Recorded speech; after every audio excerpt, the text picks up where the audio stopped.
get to the show, just want to remind you guys about some exciting things. Live shows. Live shows. Chicago, Illinois, December 14th at Lincoln Hall. Get your tickets at lh-st.com. Please do that. Come out and see us there. It's going to be so much fun. Both shows, Small Town Murder and Crime and Sports. Yes. Come see one or both of them. Yeah. It's going to be so much fun. Also, Boston at Laugh Boston, February the 18th. Again, Small Town Murder and Crime and Sports. Both shows, one night. Laugh Boston. Get your tickets at laughboston.com. And then a special stand-up show. So with good. The two of us, the Jimmies, James and Jimmie, and Dan Cummins as the headliner. Dan Cummins! In Detroit. Michigan. February the 16th. That is a stand-up show. Get your tickets now. And if that show sells fast, guess what, guys? We're going to add a late show, and it's going to be a special kind of a podcast with the three of us on it. It's going to be amazing. Guys, get your tickets for one or all. Travel around the country. We don't care. Treat us like the Grateful Dead. Come see us, guys, please. Now let's get this show going. This week, we look at the rugged town of Sitka, Alaska, where a couple moved away for adventure and ended up with murder and a cloud of mystery. Welcome to Small Town Murder.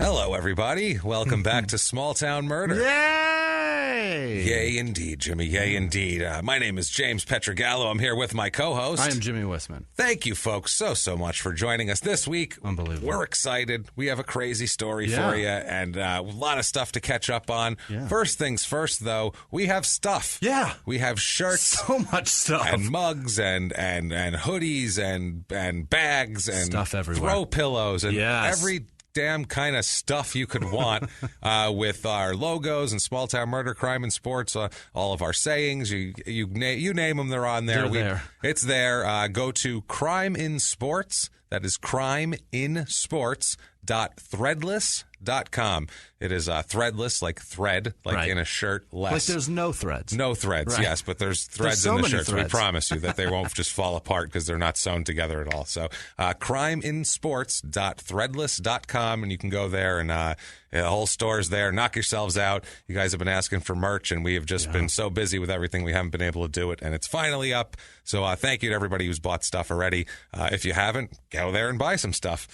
We would appreciate it. Yeah. It'd be great. And you guys can have some shirts and stuff to wear to live shows. Just stuff for Christmas, too. Christmas presents and to wear to live shows like December 14th in Chicago at Lincoln Hall. Be there. Crime and Sports and Small Town Murder. 2 separate shows that night. One night only. Please get there. Also, Boston in February, Detroit in February. But you've heard that in the beginning of the show. You don't need to hear that again. Thank you, folks, for your iTunes reviews this week. What the fuck? Again, a storm, just a tornado a of tornado. words. I was going to say a tsunami is the word I was looking for, but I wanted a tidal wave of of reviews. And you guys, listen, babe, we're going to hit you with all kinds of weather terminology. We have all the weather terminology here. Anything you can imagine, we have it right here. This is really what we're both doing is interning for the Weather Channel. Right, is what we're doing here. This is not.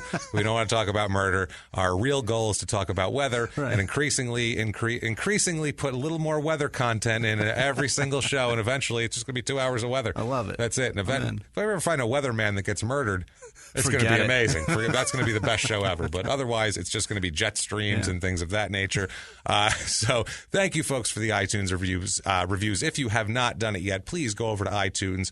Give us 5 stars. It doesn't matter what you say. It's not for our egos, we promise. It is just for business purposes only. It really, they weigh heavily on that funky iTunes algorithm. So please do that for us. If that's not enough, if you're amazing, one of these crazy, amazing people that we have later on, our producers of the show, you can do even more by going to patreon.com/crimeinsports. Yes. That's our other podcast, which you should also be listening to. You really don't need to like sports. It's mainly just making fun of an idiot who's committing lots of crimes. So check that out. It's a good show.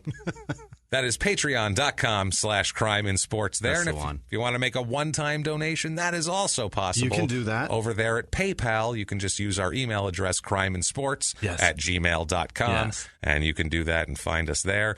That would be wonderful and appreciated, and we'll say great things about you, and Jimmy will butcher your name, no matter how simple it is. Yeah. If your name is Paul, he'll call you Paul. Right. Is it Paul? It's not Paul, Jimmy. That's just Paul. I got Pamela last week. That was Pamela. That was interesting. But so thank you guys for everybody that does that. That we can't tell you how much that means to us. Every dime and penny is so appreciated. We can't even tell you. Thank you guys so much. You really keep the train moving right along. And speaking of moving right along, we're going to move right along here into our disclaimer. Oh, great. Oh, our exciting disclaimer. Guys. How depressing is it, by the way? And we do have to. And it doesn't fucking work. No, it doesn't work. We've had problems. People still get mad at us for things. But we still got to say it. This is a comedy podcast. It is. And it's not a matter of we're not giving you a disclaimer because we say horrible things about dead babies and things like that. That's not what we're about. No. We go out of our way, and we promise this, we go out of our way to not make jokes and not make fun of the victims or the victim's family or anything like that. We say it over and over and over again, and I'll say it again. We're assholes, but we're not scumbags. That's true. That's just the way it is right there. We do our best to do that. It's a comedy podcast. We're trying to have fun. As some people, as one person thought we did, we don't get political or anything like that. Never. It's not what the show is about. No. The show is about shutting up and giving you murder. And that's what we're going to do right now. Let's head on a trip, Jimmy. All right. We're on a trip. Bags packed? Yes. You ready to roll? No. We're leaving Delaware? Hold on. Get your shit together. I You're got to always turn late. the iron off. God damn it. Jesus. What are you ironing? You look like a slob anyway. Let's go. Move it. All right. We're on the plane. Here we go. Going from Delaware. We're going far. Really? This is about as far from Delaware, just about as far as you can get from Delaware and still be in the United States. Okay. We're going to Alaska. Oh, shit. We're in Alaska, This baby. is the first time. Yes, we are way out. We are outside of the continental U.S. Yeah. We've been in Australia. We've been in the U.K. We've been in Canada. But now we're going way out there into Alaska, to Sitka, Alaska. All right. This is a weird place. It's a cool place. Don't get me. Is it CITGA? Citka. Okay. Sitka. That's fucking weird. Yeah, I assume it's some sort of ancient word, or it could be Russian, as we'll get Probably into named also. after a fucking bear. I'm sure that's Sitka the giant bear lived up that, and I'm sure we're insulting a somebody amazing, a people who live there, and that's named after like an ancestry of 3,000 years ago. We're insulting them, saying they're a bear that lives in the cave on the hill that everyone's afraid of. They think it's the abominable snowman. It's not. Sitka. It's a very interesting place. It's in the far southeastern part of the state. Okay. If you notice, if you look at Alaska, it's this big giant state. Yeah. And if you look at the far southeast, there's like a little tail that comes off it almost right there. It's like a peninsula of like, is it a bunch of islands? Archipelago, I think it's how you call it. Okay. Archipelago, yes, if I remember from geography and from social studies class. So I'm just going with what you say. It's like a big tail. You can call it Alaska's dick, and I'll be like, that's what it's Alaska's dick tail is what it is. That's exactly. As a matter of fact, their slogan, Sitka, Alaska. Alaska's dick tail. Come here. And it's bumpy, too. Alaska's syphilitic dick tail. Come on over. Everybody fly on in. I love it. It's south of the Yukon Territory in Canada. So the far west out there is the Yukon Territory, which sounds like... you need a plaid fuzzy hat, and just it's just a lot of people in boots and a plaid fuzzy hat. Lots of animal skin being waiting worn. for moose to be shot, just waiting for a moose to pass by to shoot. Or jumping in a helicopter to go shoot harmless fucking wolves. Or that. You never know which one. But that's what the Yukon Territory sounds like. But this is south of that, so it's not. It's like I said, it's under Canada. It's south of Canada. It kind of swings underneath in the syphilitic dick tail. It is located on the Baranof Island, which is the southern half of the Chicago Goff Island. What? And it's in the Alexander Archipelago of the Pacific Ocean. It is. Jimmy, you know what it's known as? What? As we always say, this is the one that might be an exception, actually, because it's really beautiful here and nice. Yeah. It's Alaska's panhandle, they call it. It's a panhandle. That ain't a panhandle. There's always murder in the panhandle. Right. It's a bad place to be, but it is beautiful there, I got to say. It's cute that they like to call that a panhandle. It's a panhandle. That's adorable. No, it's a syphilitic dick tail. I'm sorry. I hate to tell you guys, but that's what it is. So that's what it is. They're in the panhandle, so another panhandle crime is going on here. Okay. Everybody stay out of the panhandle. Yeah, if you're in a panhandle, shit's going to go awry. Head toward the pan. Right. We need head toward the pan. pan. Everybody, let's chant, head toward the pan. Yeah. And maybe they'll all leave and just go there. It's possible. And we may change the world. But then we're just going to integrate panhandle people into everything, and then what's going to happen? Then what's going to... I don't think society can handle an influx of panhandle people coming into regular society. Jesus. They're in from the panhandle. Right. Oh, shit. Hide your daughter. You know that's what it's going to happen. There's just... It's going to be awful. Get the kids in the house. They're all coming. They're from the panhandle. Come on, everybody, get in the storm cellar. Pretend it's a tornado. Treating panhandle people like inclement, threatening weather. That's what I'm doing. Everyone in the storm cellar, come on, close it up, lock it. It's like a storm that knows how to unlock things, so it's very dangerous. A storm with breaking and entering ability and a meth habit. It's very dangerous. Is it an apocalypse or is the panhandle out of power? I'm telling you, man. Tornadoes are dangerous, and we're all scared of tornadoes if you've seen one, but a tornado on meth, you've never seen that. A tornado with a meth habit. A toothless tornado, watch out. With a syphilitic dick tail swinging around. It's terrible. Jesus Christ, it's frightening. What a Jimmy. Horrible picture. Oh, that is scary. That makes me want to go to church. With like meth scars on its face and everything. Everywhere. Coming at you. It's from the panhandle. It's been picking its cheeks again, It's Paul. coming in from the panhandle. Run. So, we're monsters. Oh, we are monsters. We are, but not like as big of monsters as panhandle people. That's one thing we're not. One thing we're not. We're assholes, but we're not scumbags. Also not. We're monsters, but we're not panhandle people. We'll take that. That's another one. Fine. We're monsters, but we're not. We are not panhandle people. Ah, Jesus. That's fine, but we're gonna piss off so many people. I'm sure. Yeah, well, this is all a joke. If you live in a panhandle, we're kidding. I'm sorry, but we are kidding. If you don't live in a panhandle, aren't the panhandle people creepy? Aren't they creepy? Yeah. Do the panhandle people talk about the people in the pan? Look at them in there, just all together in there. Look at them living a normal life. Look at them, just fucking weirdos. Like they're sautéing vegetables with together, no like a bunch of broccoli. Stuff. Come on, put some meth in there.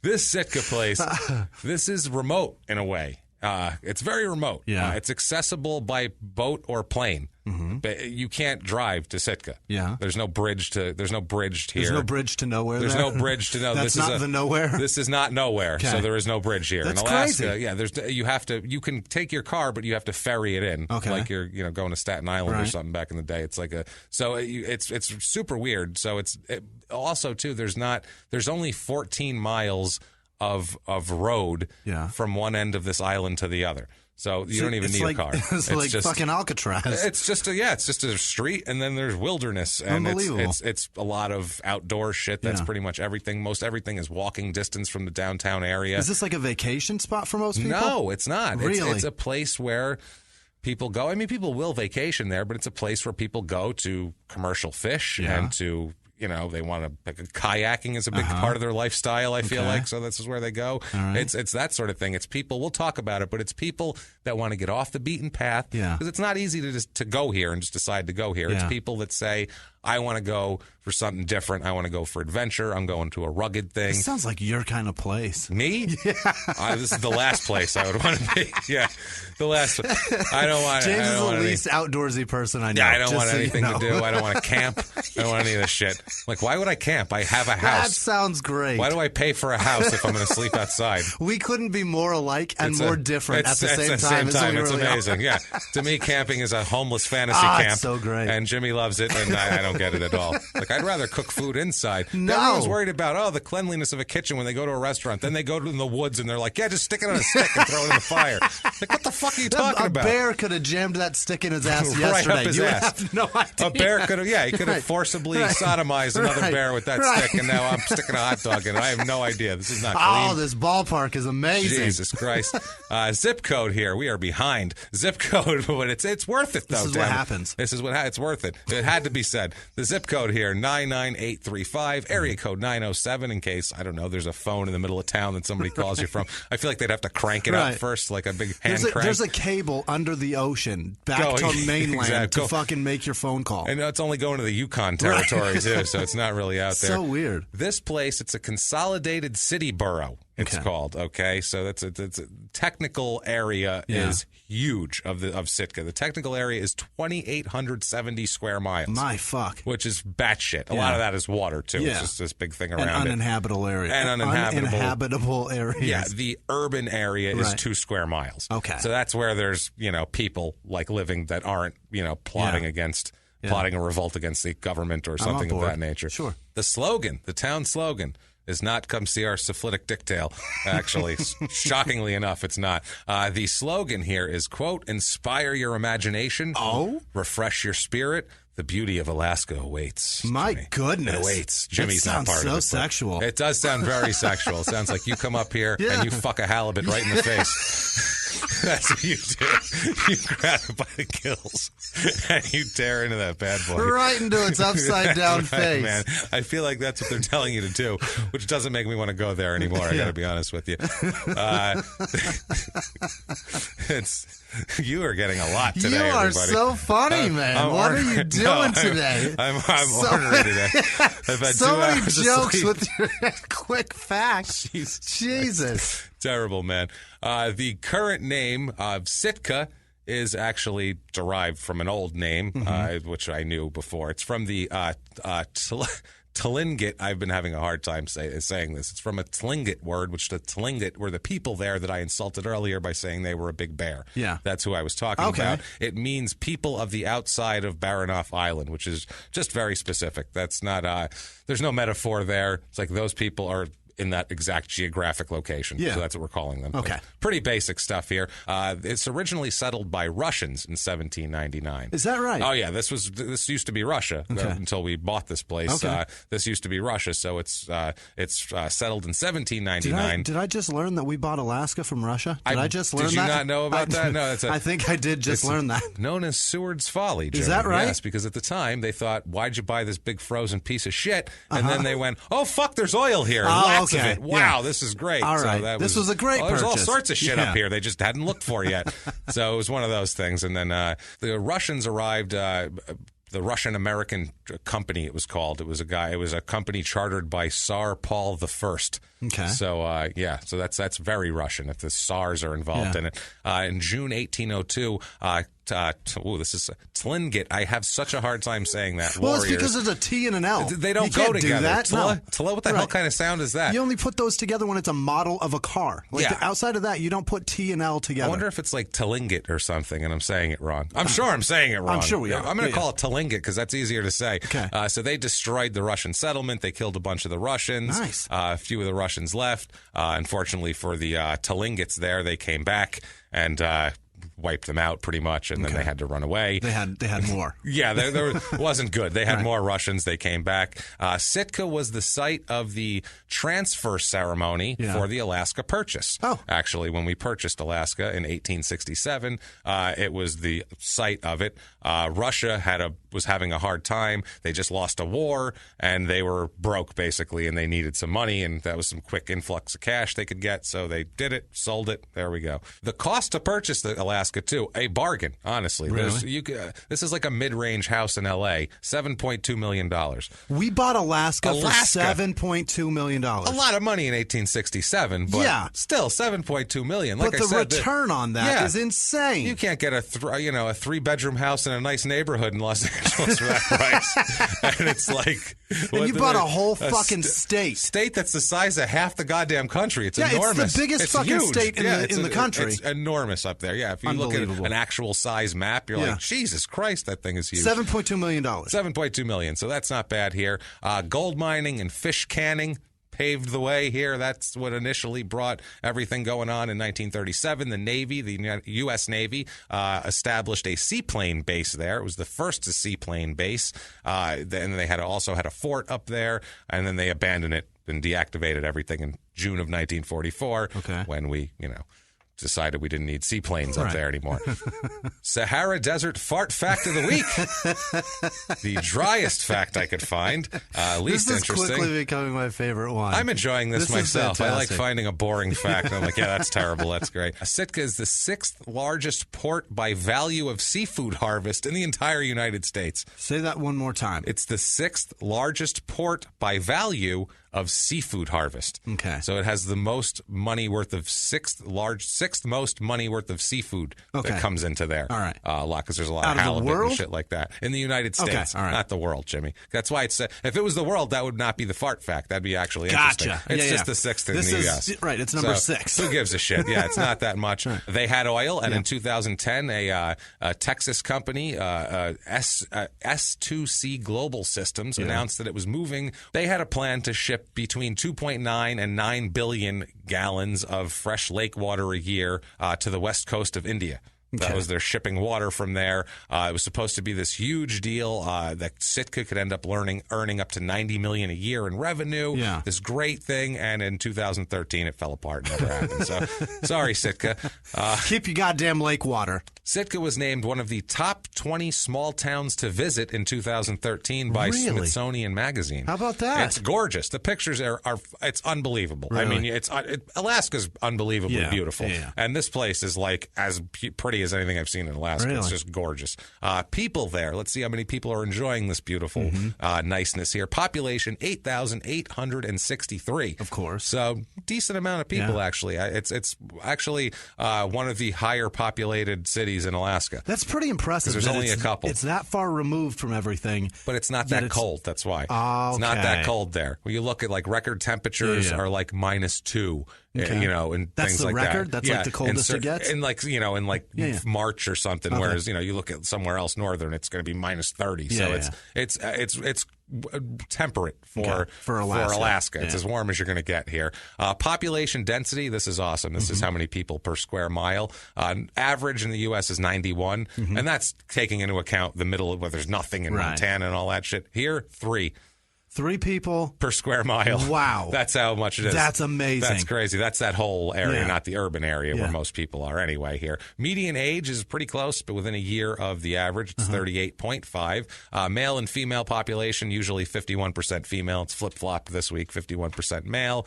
It's about normal, but I'd expect more because there's a ton of outdoor kind of rugged, not that women can't do it, but they're more attractive usually to mountain dudes and dudes that are just like, we'll talk about the guy we're going to talk about this week was a guy who was just like, that sounds cool. I want to go on an adventure and live in Alaska and do some fishing or some crazy shit like that. So that's what people do here a lot of times. It's they come and go. There's a bit of a transient population here also. By transient, I don't mean they're like homeless. I mean they're just moving in and out a lot here.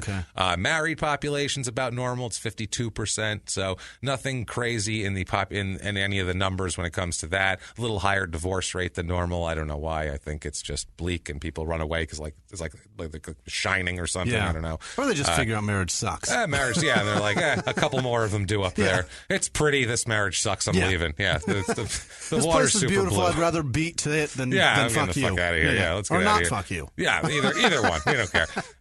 Race of this town here. Pretty. It's average actually on the white side. It's 63.5% white, which is within 1% of the norm of the average in the country. 0.99% black.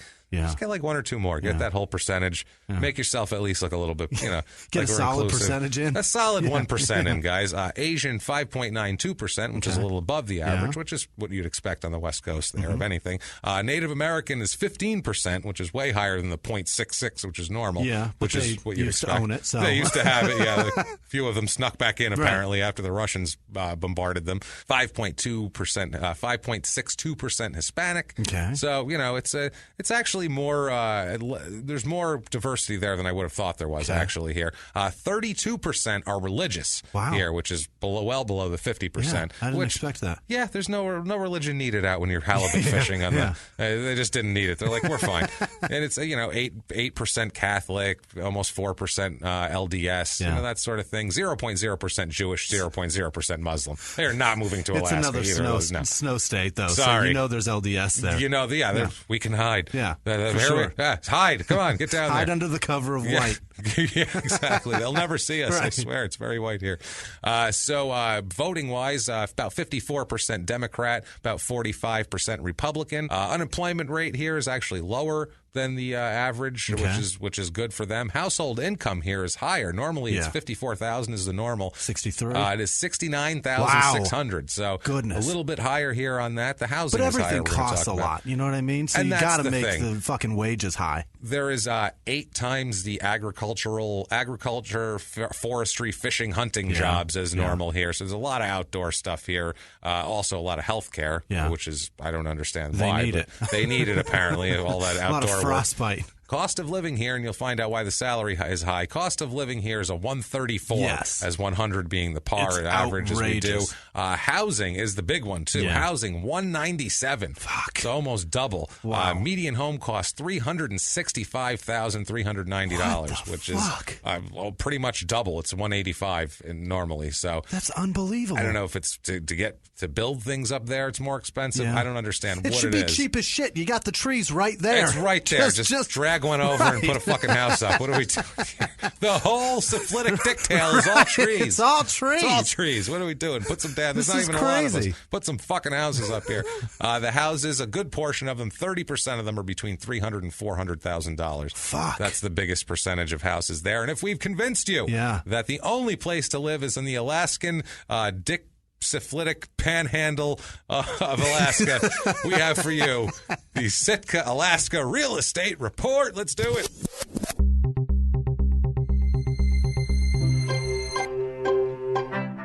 All right, here we go. So good. I found your average 2-bedroom apartment is going to be about $1,203, which is actually almost $200 above the national average. I found a 2-bedroom, 2-bath, 1,100 square foot, nice little house, small little starter house. It's on Halibut Point Road. Oh, Jesus. So you know it's official here. A steal at $270,000. My Christ. Little pricey there. I found a 3-bedroom, 3-bath. You want to spread out a little more, 2,500 square foot house here. $464,500. It's just an average house. It's a little bit bigger inside. $500,000. It's nice. And then I found, if you want to really stretch out, you had a good day fishing. You know, you're raking it in. I fucking hope so. Your gold claim is paying off over here. You can go for this house here, a 5-bedroom, 3-bath, 3,100 square foot. That's a great house. Beauty. Oh, it's a beauty too. It's gorgeous looking. $569,900. You could buy a good portion of Alaska for that in 1867. That is way expensive. You could buy a lot of the state. For $7.2 million is what the whole thing costs. Whole thing. And you can buy one house for $500,000. Panhandle and all. Sweet, Pete. That's crazy. Things to do here. I always check on their Facebook page to see what they have. They don't update that very regularly, so there's not a lot on there. But I did find out that 2 of my Facebook friends have been to Sitka, Alaska, which is a little disturbing here. You can do kayaking, fishing, outdoor shit, basically. They have the Sitka Salmon Derby. All set for May 26th to June 3rd of 2018. Catch prize-winning fish in the sparkling waters of Sitka. Cash prizes awarded, sponsored by the Sitka Sportsmen's Association, the Sitka Salmon Derby on Facebook. So follow that. Those salmon up there are so fucking big. A friend of mine runs fishing excursions up there from, he lives in Idaho. And it's people pay a fortune to go up there and get good. It's so much money. It's like $3,000 for a week. It's crazy. But they fly in, and then you go fishing, and you come home with like 50 pounds of fish. Yeah, shitloads of good fresh fish from up there. It's only like 3 fish. That's it. Yeah, that's all it is, man. It's crazy. Crime rate, what we're interested in here. Property crime, slightly above the national average, not too much here. Violent crime, murder, rape, robbery, assault is about 20% above the national average. But that's a little misleading because as far as violence goes, this town, from what I saw and the stats I saw, had 1 murder between 2002 and 2015. Wow. So that's a long time to go with 1 murder. I mean, shit, you'd kill someone by accident.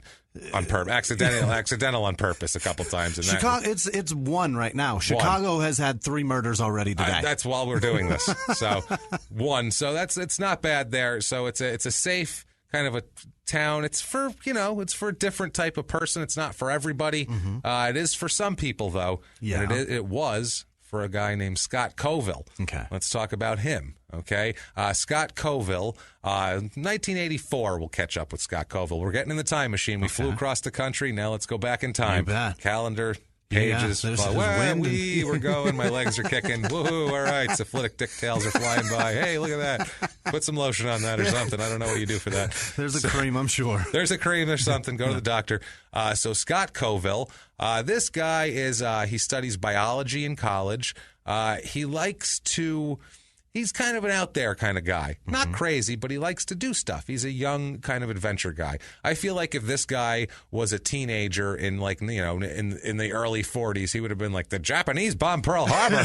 Oh boy, where's the nearest army recruiting station? I'm going to sign right up. Like, I feel like he would have been, that's not a bad thing. I'm not making fun of that. I'm just saying he would have been like, it's an adventure. We're going to go kill some krauts. It's going to be wonderful. A white fucking, what do they call that thing? Scarf. Oh, yeah, he's ready to go, man. Big tan jumpsuit. I feel like he's just ready to rock and roll just for adventure. I'm going to get out of my town. This is going to be great. So he's that kind of guy. In this time, he had been enrolled at La Sierra College, which is La Sierra University. I apologize. Let's talk about La Sierra University here for a second here. La Sierra, or LSU, as they like to call themselves, and they're not LSU. Sorry. If you're trying to... First of all, if you're trying to, kind of conflate your image with one of LSU, which don't do that. It's not the most. That isn't the most top of the shining academic mountaintop right there to say, I want to be them. It's a Seventh-day Adventist school. Oh no! Yes, a nonprofit college here. It's in Riverside, California. So right there, Jesus Christ, Riverside is a fucking nightmare. I have talked much shit about Lincoln, Nebraska. I'm sorry, but you know what? Lincoln is a fucking vacation compared to... Lincoln is gorgeous it's a compared destination to Riverside. I'm sorry. Riverside's a piece of shit. And by the way, we had a couple people I remember that were like, hey, Lincoln's not that bad. It's fucking that bad. You know it's that bad. It's a pile of shit. If you don't think it's that bad, you've never been outside of there. You've never been to Orlando. No, which is also terrible. And when I say... It's got an ocean. Yeah, when we say a town is terrible and it's awful, we mean it wholeheartedly. We're not saying it as a joke. We mean it. There's somebody for sure expected. We're just kidding. No, we're not. We mean it. And it's not your fault. It's not your fault. We're not saying that the town is dumpy because of you. We're not saying that. We're saying that everywhere sucks. There's like 3 nice places in the entire country. It is. And if you've ever been to like San Diego, Lincoln sucks. That's an option. Lincoln and San Diego are apples to apples as far as cities. You can live in either one of them. You're free to go there. It's fine. So if you look at one and look at the other, you can't go, those are sort of the same. No. One amazing, one fucking terrible. They're miles apart. In case you're confused, Lincoln is the one that's terrible. That's the terrible one. And that goes for us. We live in Phoenix. Yeah. It's terrible. It's awful. It's a beige hellhole. It's awful. It's hot. Everything's dead always. It's shit. So it's winter right now. It's we're fucking not hot. Saying anything about your place that we wouldn't say about ours. As one of the groups it's accredited is the Adventist Accrediting Association. Jesus. Which I don't know what the fuck you need to have that. How do you get to Adventist Accrediting Agency? So you just have Association. to be associate, right? So you just have to be part of the Adventist. That's it. You have to be part of it. Well, yeah. And they're basically the weirder Scientology, which is crazy. I don't think that's what they are. No, I don't think they're Scientologists. Are you sure? No. They're Seventh-day Adventists. They're entirely different thing. Oh, it's a different thing. Yeah. They're just as weird. Everyone's weird. Yes, they're just as yes. We'll just say no offense to Seventh-day Adventists. I don't know what the fuck you believe even. So how am I going to apologize to you? I don't even know what you believe in. They're weird. You seem odd to me. Right. I don't know. Let's just say that. But hey, you know what? Like we said, everyone's odd. Right. I haven't met anyone who is religious or not religious who I found to be not to be odd. completely normal. It's fine. Right. So this guy here, he goes to this La Sierra. He spent a year as a student missionary in Micronesia first before that. So I think that's this guy's amazing. Yeah, I think that's part of the deal. He wants an adventure. So he's like, I don't we even can know do missionary work in Micronesia. Is that near Indonesia? It's by Major Nesia and minuscule Nesia. It's right in there. It's right in right. there. Yeah, it's a Southeast Asian country. Okay. But he goes over there to do student missionary work. So he likes adventure is what it is. So he's going there. Now he goes to college. He's a biology major, like we said. By the way, I don't know if he had this problem, but La Sierra has been the subject of controversy due to its students' low exam rates, passing of exam rates, and the high levels of student debt after graduation. Really? So apparently, if you go here, you'll owe them a shitload of money, and you won't be able to get a fucking job, or you won't be able to do anything. But you'll probably know a lot of Seventh-day Adventist shit. I'm sure you'll know that whole story better than we do. He's studying biology. At the time, he meets somebody. Mm-hmm. He meets a lady. Oh. He meets a lady. He's about 24 years old at this point. Yeah. He meets a 21-year-old lady who is a young lady who's also going to the college here. He meets 21-year-old Jane N. Lim is her name. She's an Asian girl of some kind. She's from the U.S., but she's like, so I'm thinking he's like, exotic too. Yeah. And he spent some time in Asia. So he's like, I like this. He's one of those guys. He's an adventurous guy. I feel like he has a mustache, which he does in his picture. Does he? Yeah, it's not his fault. It's the 80s. I mean, everyone had a mustache, but I feel like there's a mustache. I feel like there's an animal print carpet somewhere for sure in his bedroom. He's got a car with a big firebird, a bird on fire on the hood. Whether it's a firebird or not, it's got the bird there. But he's getting it. Yeah, I feel like he's getting it on. He's like, I only like Asian girls. That's his thing. He's like, I don't know. I've been to the tiniest Nisha there is. You don't even know about the tiny Nisha I've been to. So tiny, you've never even seen this Nisha. This could be called Speckanisha. It's just so tiny stuff. You can blow it away. The smallest Nisha ever. Tiniest, pinpoint Nisha. She's also a student, like we said. She's in the physical therapy program, so they're both kind of in, when he's in biology, physical therapy. I mean, they're not the same, but I guess it's sort of the same sphere. It's health. It's not, math and English. Right. So it's, they cover it all in health class. It's all kind of them. It's in the same. I'm sure if there was a big building that they did that, they'd be in the same building. A couple doors down. I don't know. So it's first floor, second floor, whatever.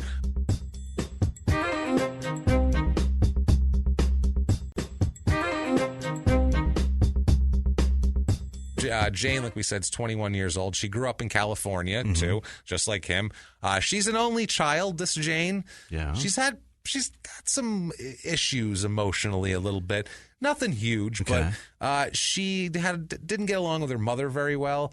Had some issues with mom. Okay. And a lot of girls have this, too, from what I've seen. Teenage girls. I always hear this from women who are like, oh, Jesus, teenage girls, they hate their mothers from this time. It's always the thing they say is like teenage girls like their fathers when they're teenagers. They hate their mothers. And then later on, they figure out that they become friends with their mothers and blah, blah, blah. Then they get along. That's kind of the typical thing, I guess. But here it was a little more than that. Jane was very upset by how critical her mother was of her. And it's everything, too. It wasn't just, your grades aren't good enough. It was this lady was a tiger mom in a bad way. You know what I mean? She was on top of everything. She'd criticize her for her clothes. She'd criticize her for the way she walked, her grades, her everything. I can already see it.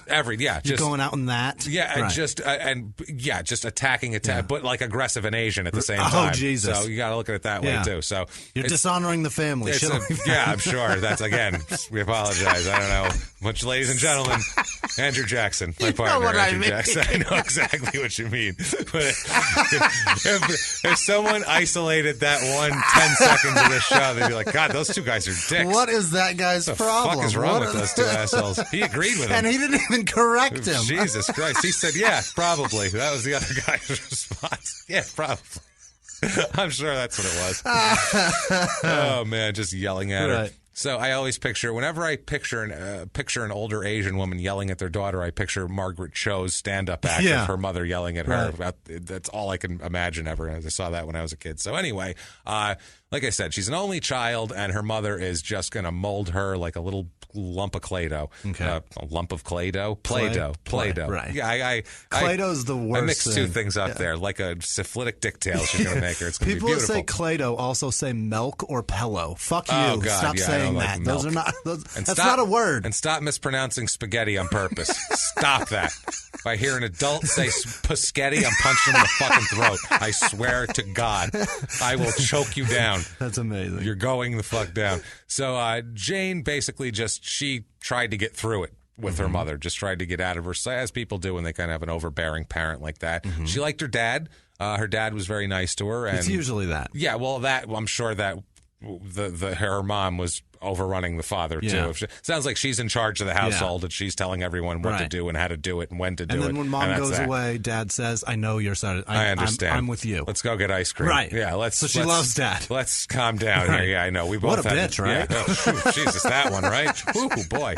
You believe I'm married to her? It's just cheaper to keep grounded, whatever. Let's get ice cream. Yeah, you have no idea. She would savage me in divorce court. Savage me. See how super mean aggressive. she is to you? Think about what she would do to my checkbook. Oh, super aggressive. I'm telling you. You think we're Asian? She's even more aggressive and Asian. Trust me. So she will fly a plane into our own house. That's right. She just to make sure. That's how it got. Okay, we've gone. We obviously did that on purpose because we. Obviously, so there you go. That's the end of that. We won't make fun of Asians for the rest of the show. We promise. We promise. So, and this is, I know people like you can totally tell, people like this, too. Like, of course. I remember knowing kids like this. I know white women like this. I remember so many. My grandmother is like this. Yeah. My grandmother's 100% like this. Fuck. Oh my God, she, and this is kind of both of them, but mainly Italian grandma, mainly Nazis won't rape me grandma. She was aggressive with this shit, like with everything.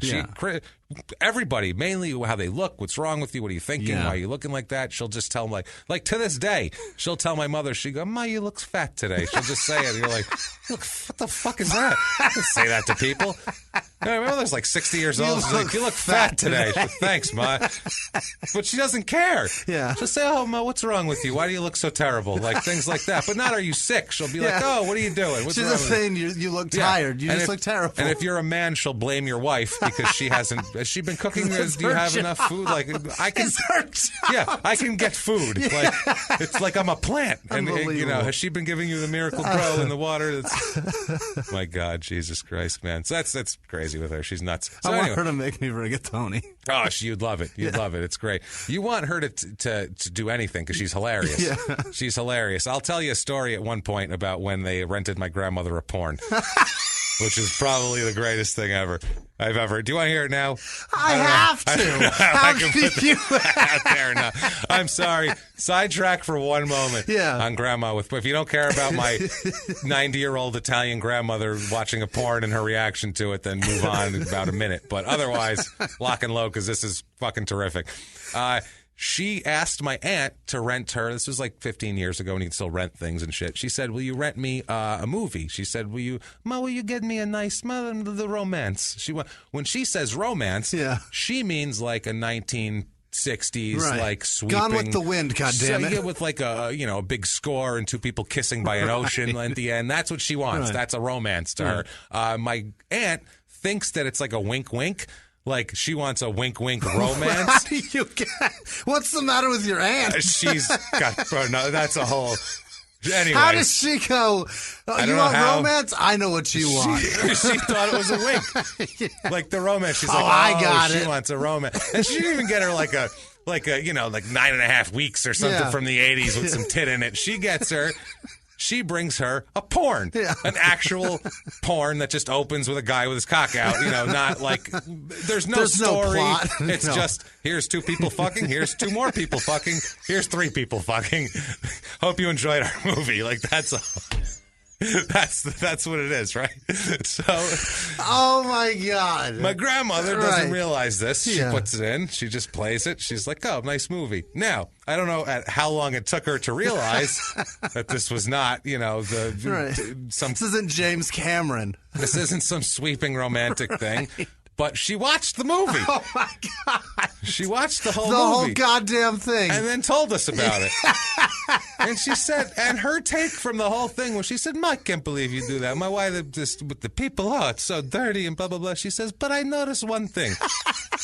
One thing I noticed. She said, my grandmother's from another country. She came here when she was 16. She's probably seen 2 penises in her whole life.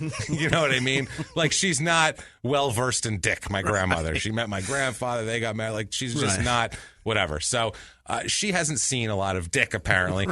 And she said, in the movie, there was a black man. She said, and his thing... It looked different than what I've seen. It looked very different. And we said, what, bigger? Ha, ha, ha. She said, yeah, but no. She said it was shiny, like the skin of the seal. said shiny like the skin of the seal. Shiny it was. Really? That's what your takeaway from the corner?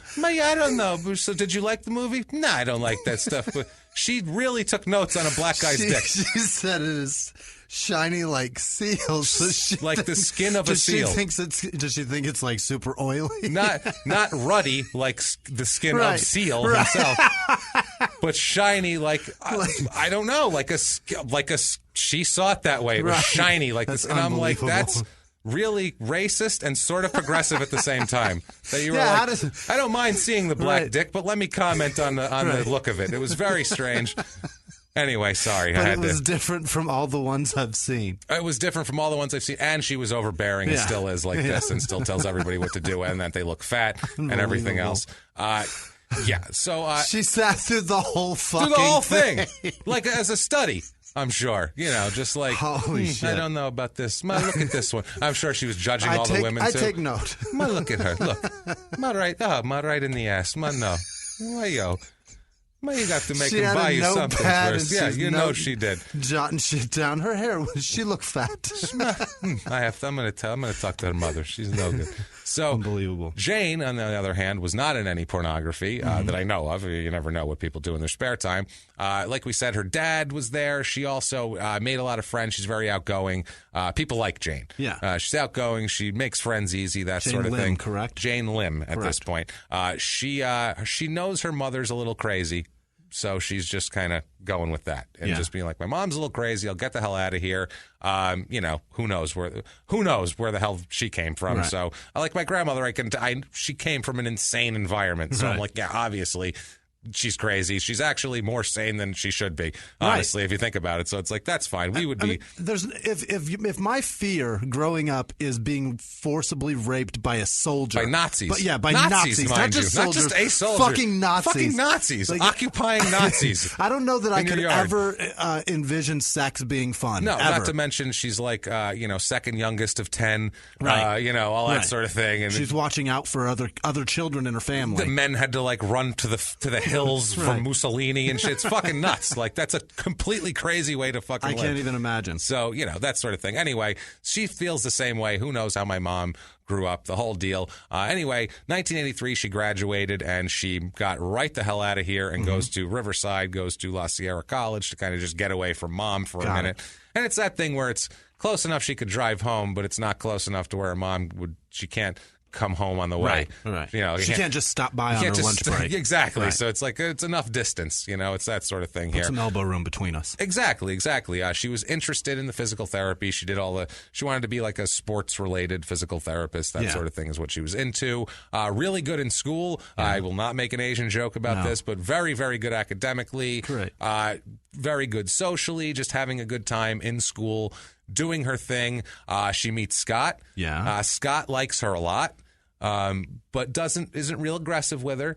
He plays it cool because she's kind of very social, and he doesn't want to be like, hey, you want to be my girlfriend? And she's like, I'm just hanging out. So he didn't call her a spinner or some shit. Yeah, no, he was just like, I'm going to be cool for a little bit. I'm going to lay back on everything and let her come to me. He threw the word babe into conversation somehow. For sure. Babe. Yeah. And there she was like, I kind of like that with that mustache. That's so sweet how he called me babe. If he didn't have the Firebird, I wouldn't be into it. Yeah. With that Firebird and the mustache. Somehow makes babe tolerable. And the babe together, it's kind of good. Kind of fucking good. I got to be honest with you. Then he flips that fucking scarf. He's still wearing the scarf. He's still always wearing the scarf. Why are you wearing that? It's like Listen, babe. Check it out. This is my fishing scarf. Don't worry about it. It's all right. Listen, babe. I love it, babe. So they hung out. They'd go on campus. They'd hang out. They were like friends, basically. And he liked her like every male female friend couple. The man wants to have sex with her, of course, obviously, unless there's the opposite of physical attraction and she's buying him things. Either one. Someone's buying somebody something in that if there's an unattractive, if there's a non-balance of attractiveness. There's a benefit in every relationship. There's something. So that sort of thing. He's wanting to get close to her and she just thinks he's a nice guy. So that seems to be the benefit. However, though, they hang out a lot and they do their thing and shit progresses, and they start to actually kind of, be together and sort of be boyfriend, girlfriend. Working out. Everything's working out when it comes to that. He's got her as a girlfriend. Scott and Jane are an item here. He kind of loses interest in school, though. That's the thing here. He doesn't really give a shit about school anymore, which is strange because it's in '86. It's like his third year in school. He's like a junior. I don't know if he had bad grades and wasn't going to, wasn't on pace to. Right? I don't want to say rate. That's not the right word. On pace to graduate. Yeah. So he just decides in '86 he's going to drop out of school. That's not good. Drops out of school in '86. 3 years in and you're going to drop out now? You're going to drop out. His parents are pissed. Oh, I'm sure. Number one, because they just paid for 3 years of nothing. For now. nothing. Thanks a lot, asshole. And number two, they want him to finish his fucking schoolwork because they're good parents. And they want him to goddamn have a decent life and, whatever. If your kid goes to 3 years of college, you're like, Jesus. Just finish. One more. What's finish. the problem? I'll take you to class. Just finish. God damn it. But Scott... Like I said, he was like, please, somebody bomb Pearl Harbor because I got to get the fuck out of here. Like, he wanted an adventure. Yeah. And in the 80s, there wasn't much adventure to be had. It's not like it was the 1880s. And you could be like, I'm going to head out to Deadwood. You know what I'm saying? I'm going to go sit down at Al Swearingen's place at the Gem. We're going to slang back a drink here. And you're not going to get any of this shit again. God damn this it. One so much. Fucking Jesus, Jimmy. I can't talk about Seth Bullock and Swearingen getting together to figure out what's going on with the Bella Union. I can't talk about anything and like I have that. every one of them, and they're yours. Oh, I can't talk about Charlie Utter kicking the shit out of the guy in the street who killed the prostitutes. I can't talk about anything with you, Jimmy. It was the most beautiful thing in the world. He kicked him right in the ass, right there, put him in the mud, beat his ass good. It was excellent. It was amazing. It really was. It was as good as when Omar turns his shotgun on someone and won't tell him where the stash is, and they say, I don't know where it is, and he goes, really? And points his gun down at their knee, and if they tell him, then it's fine, but if they shrug, he goes, all right, boom, and shoots their kneecap off. And that's gangster shit. That's what he says. And then they go, all right, it's up there. It's this thing. He doesn't even say shit. He just points at it like, want a knee anymore? It's perfect. So that's the same type of thing. Things you don't understand is what I'm getting at. So, it makes sense, though. That's a good place to aim it. It is a good place. Scott, it's perfect. Yeah, it makes people think about it. Yeah. And if it's Omar in front of you, go, he will shoot. He's known for this. He is not. This is his MO. This is what everyone has said. There's several people limping around due to this very procedure here. So, I think it's not good. So, Scott here, he decides where he's going to go. This isn't the Old West. You can't go out there. There's no more Gem Saloon. Where are you going to go?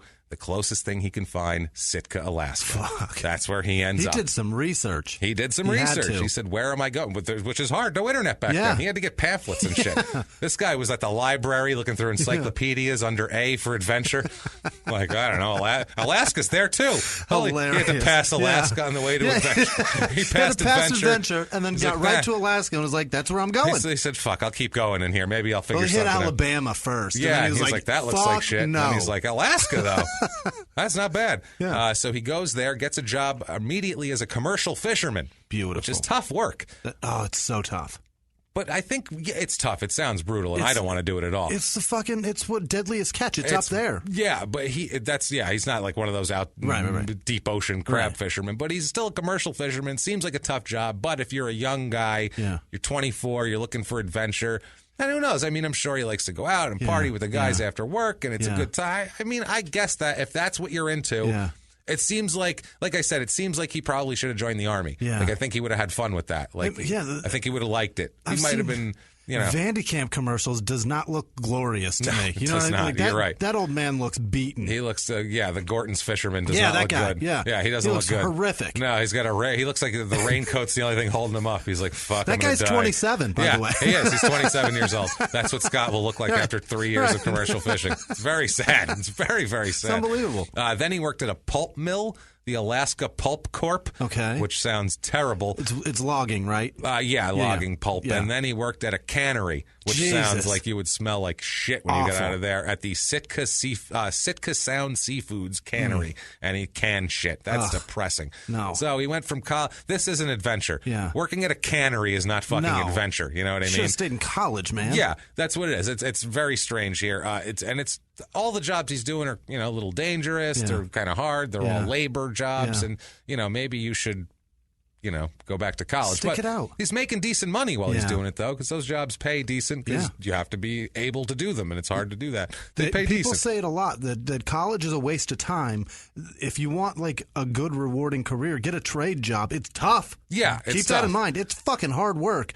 But you'll have a like this. If you're a tough guy like this, get a trade job. If you can stick it out for 3 years of college, just stick it out for one more. It's tough. And but don't do this shit. That's what they want you to fucking do. That's what they want you to do. That's Jimmy. true. So that's what mom and dad want you to do. You can only get paid for the time you work if you do that. Yeah. So you never fucking, you have to fucking slave for it.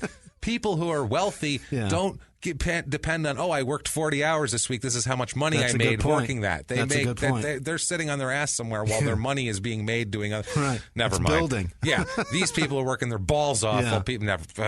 So I'm angry and I'm standing up for the poor cannery workers here because I'm pissed off about that. So anyway, he goes there. He's in Sitka, and he actually didn't do much research on it either. He just heard from someone that Sitka was a cool place where he could get a job, and it was beautiful, and it was an adventure, and you want to be a commercial fisherman and all this shit. And he was like, fuck yeah, and he just did it. Just went. Let's do it. So he goes there. Jane stays, though, because she's finishing her degree. And she's like, I'm going to finish school. I'm going to stay in Riverside, as shitty as that is.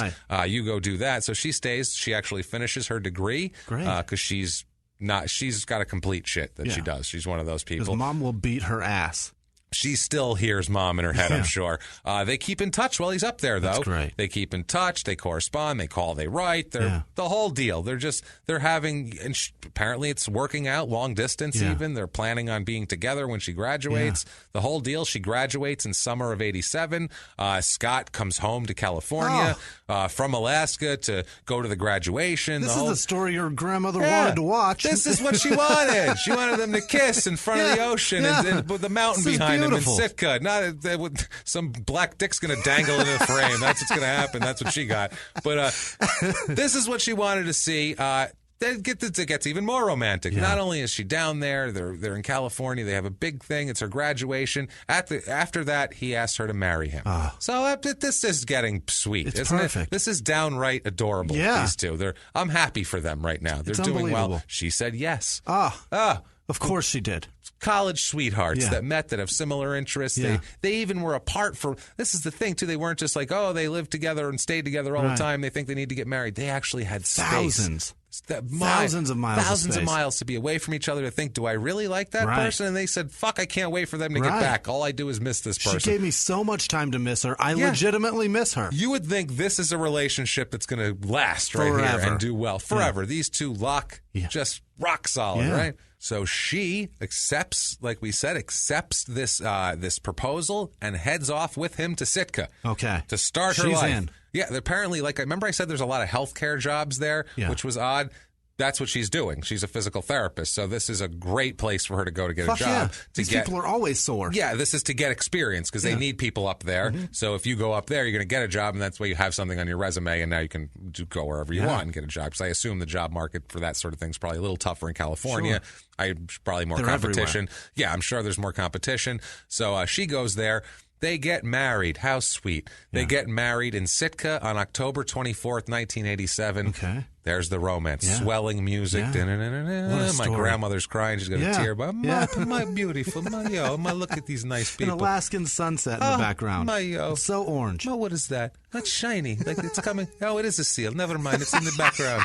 Of in the water. I thought it was. Never mind. Oh no, I don't know. That is seal. It is a sealback. That's okay. I'm scarred from seeing.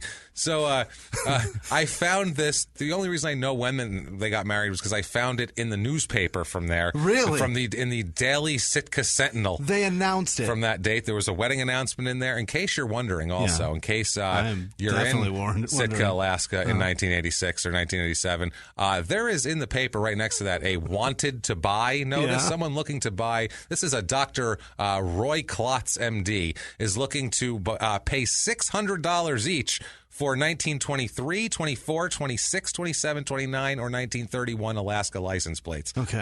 Also, someone there is offering compass adjusting. Oh. No price stated, but I'm sure it's very reasonable. How just do you in case adjust you a compass? I never knew you could. That's why I wrote that down, because I'm like, I didn't know you could adjust a compass. Someone, you can apparently adjust it so much that they advertise for it in the newspaper. I don't know. Don't you have to change the fucking the North Pole to do that? Nope, not at all. Right there, you're good. Nope, work it right out. Sounds crazy. You have to be that far north, I guess. I don't know. She goes up there, finds jobs very easily. There's 2 big hospitals up there. There's all sorts of stuff up there for her. So she does well. Everything's going great, but it's not perfect. Mm-hmm. It's not perfect. There's problems. She's working toward her physical therapy license, so she's got she's looking for full-time jobs. She's taking things she can in the medical field to get her experience and that sort of thing. Scott, though, is not finding his way. He's not finding that something to grasp onto. He's just kind of floating around. He has a lot of short-term jobs. Yeah. And apparently this is common for this area because people are like, they come up there. They're not like a fisherman by by nature. Right. They're not like a fisherman by birth. They're not Portuguese or anything. Right. So they're like, I don't know why we took a shot at the Portuguese, but I know they fish in Portugal a lot. That's a big thing there.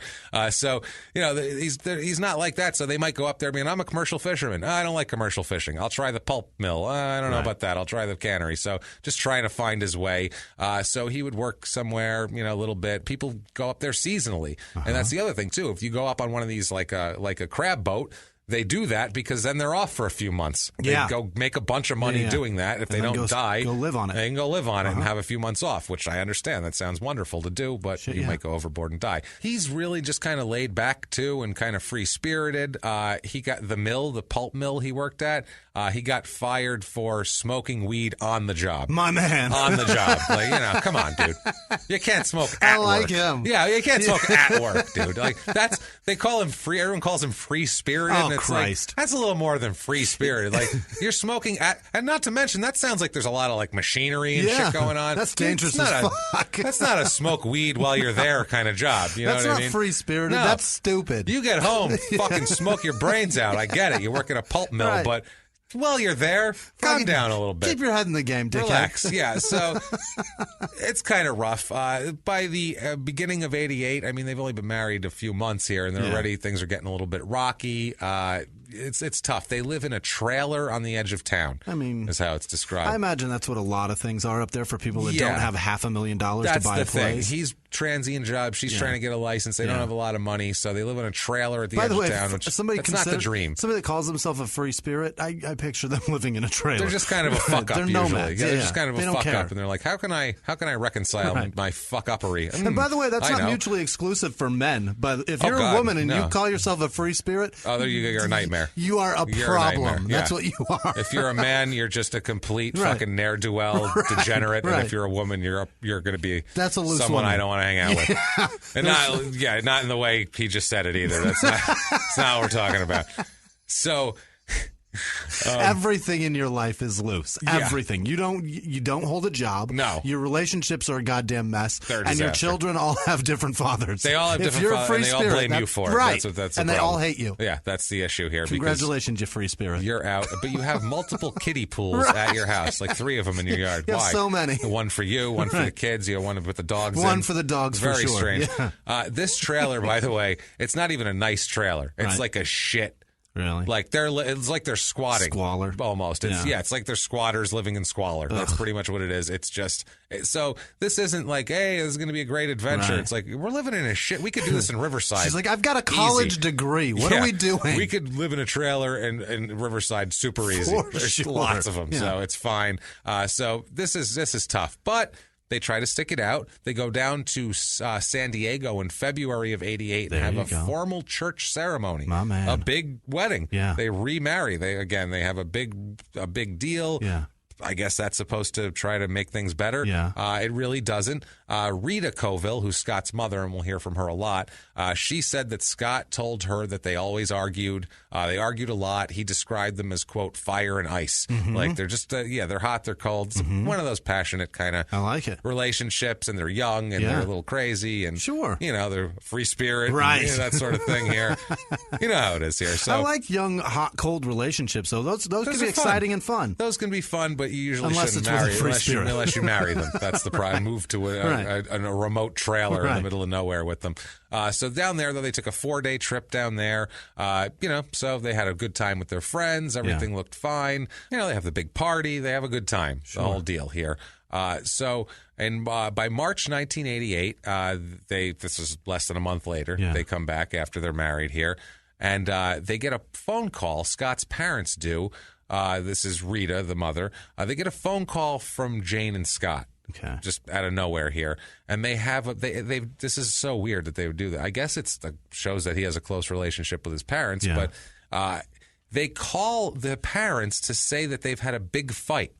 Okay. And they wanted to talk to us, and they were passing the phone back and forth. Yeah. He was talking to his mom, then she would talk to the mom. They talked to the dad. They're having a big conference. Horrible. We had a huge fight. Help us talk this through. Like they treated their parents like therapists. So it was super.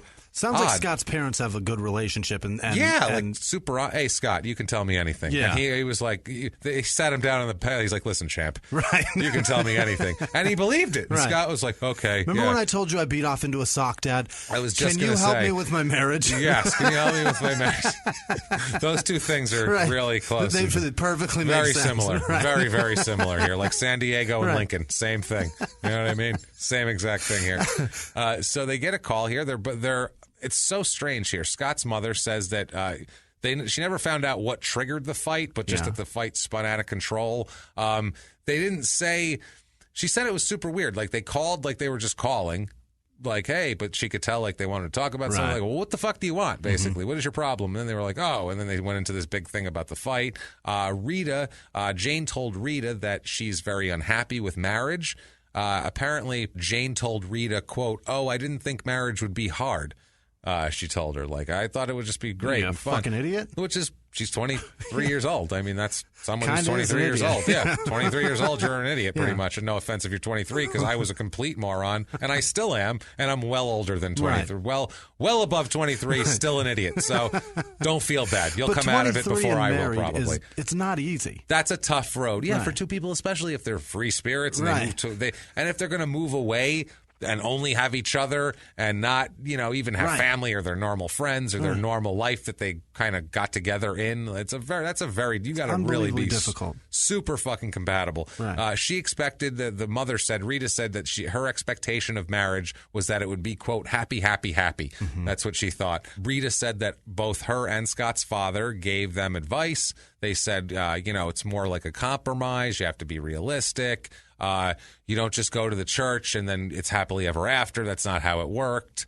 That sort of thing. Right. And she said that it seemed to calm them down and make it so hey, everything doesn't their thing. It seems like from their fight was it's not perfect. It's supposed to be perfect and it's not. So it's terrible. Right. And they were hey, good days and bad. You know what I mean? Fucking relax. Right. A marriage is like having a 2-year-old kid here. Good days and bad days.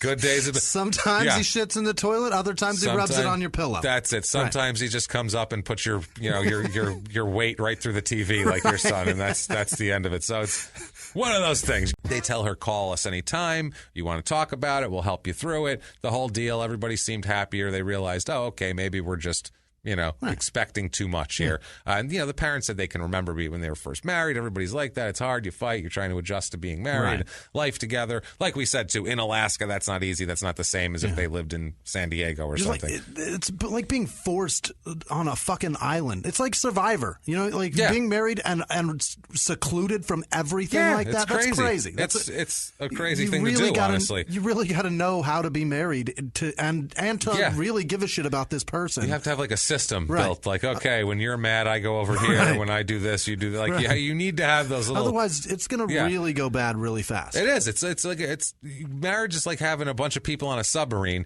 If there's any trouble at all, people can't just stop and go what do we do now? You'll fucking drown and die. You can't just be fuck it, I'm walking. I got to go turn this big thing and open the hatch, and you get the thing here and seal off the deal. Everyone's got to know exactly what they're doing right away, or else your ass is dead. It's a mess. You're fucked. There's a lot of pressure down Burial there. At sea. Crush your skull. Crush it like a grape. And that's marriage. And that's marriage. And yes. So Scott doesn't call them for the next few weeks. So after that, they expect, maybe we'll hear from them more, and they don't hear from them at all. Mm-hmm. It goes. Come April 12th, to be exact, it's Scott's 26th birthday, and Scott's mother, Rita, obviously calls him. She can't get a hold of him. She calls him the phone. She said the phone just rang and rang and rang. She didn't know. She said, who knows? Okay. Who the hell knows? She said they worried a little bit, but they were more concerned about the marriage. Yeah. They were more concerned that like they had a fight and he took off somewhere and, he's up in the mountains somewhere hanging out by himself to get away from her. And that's the type of thing.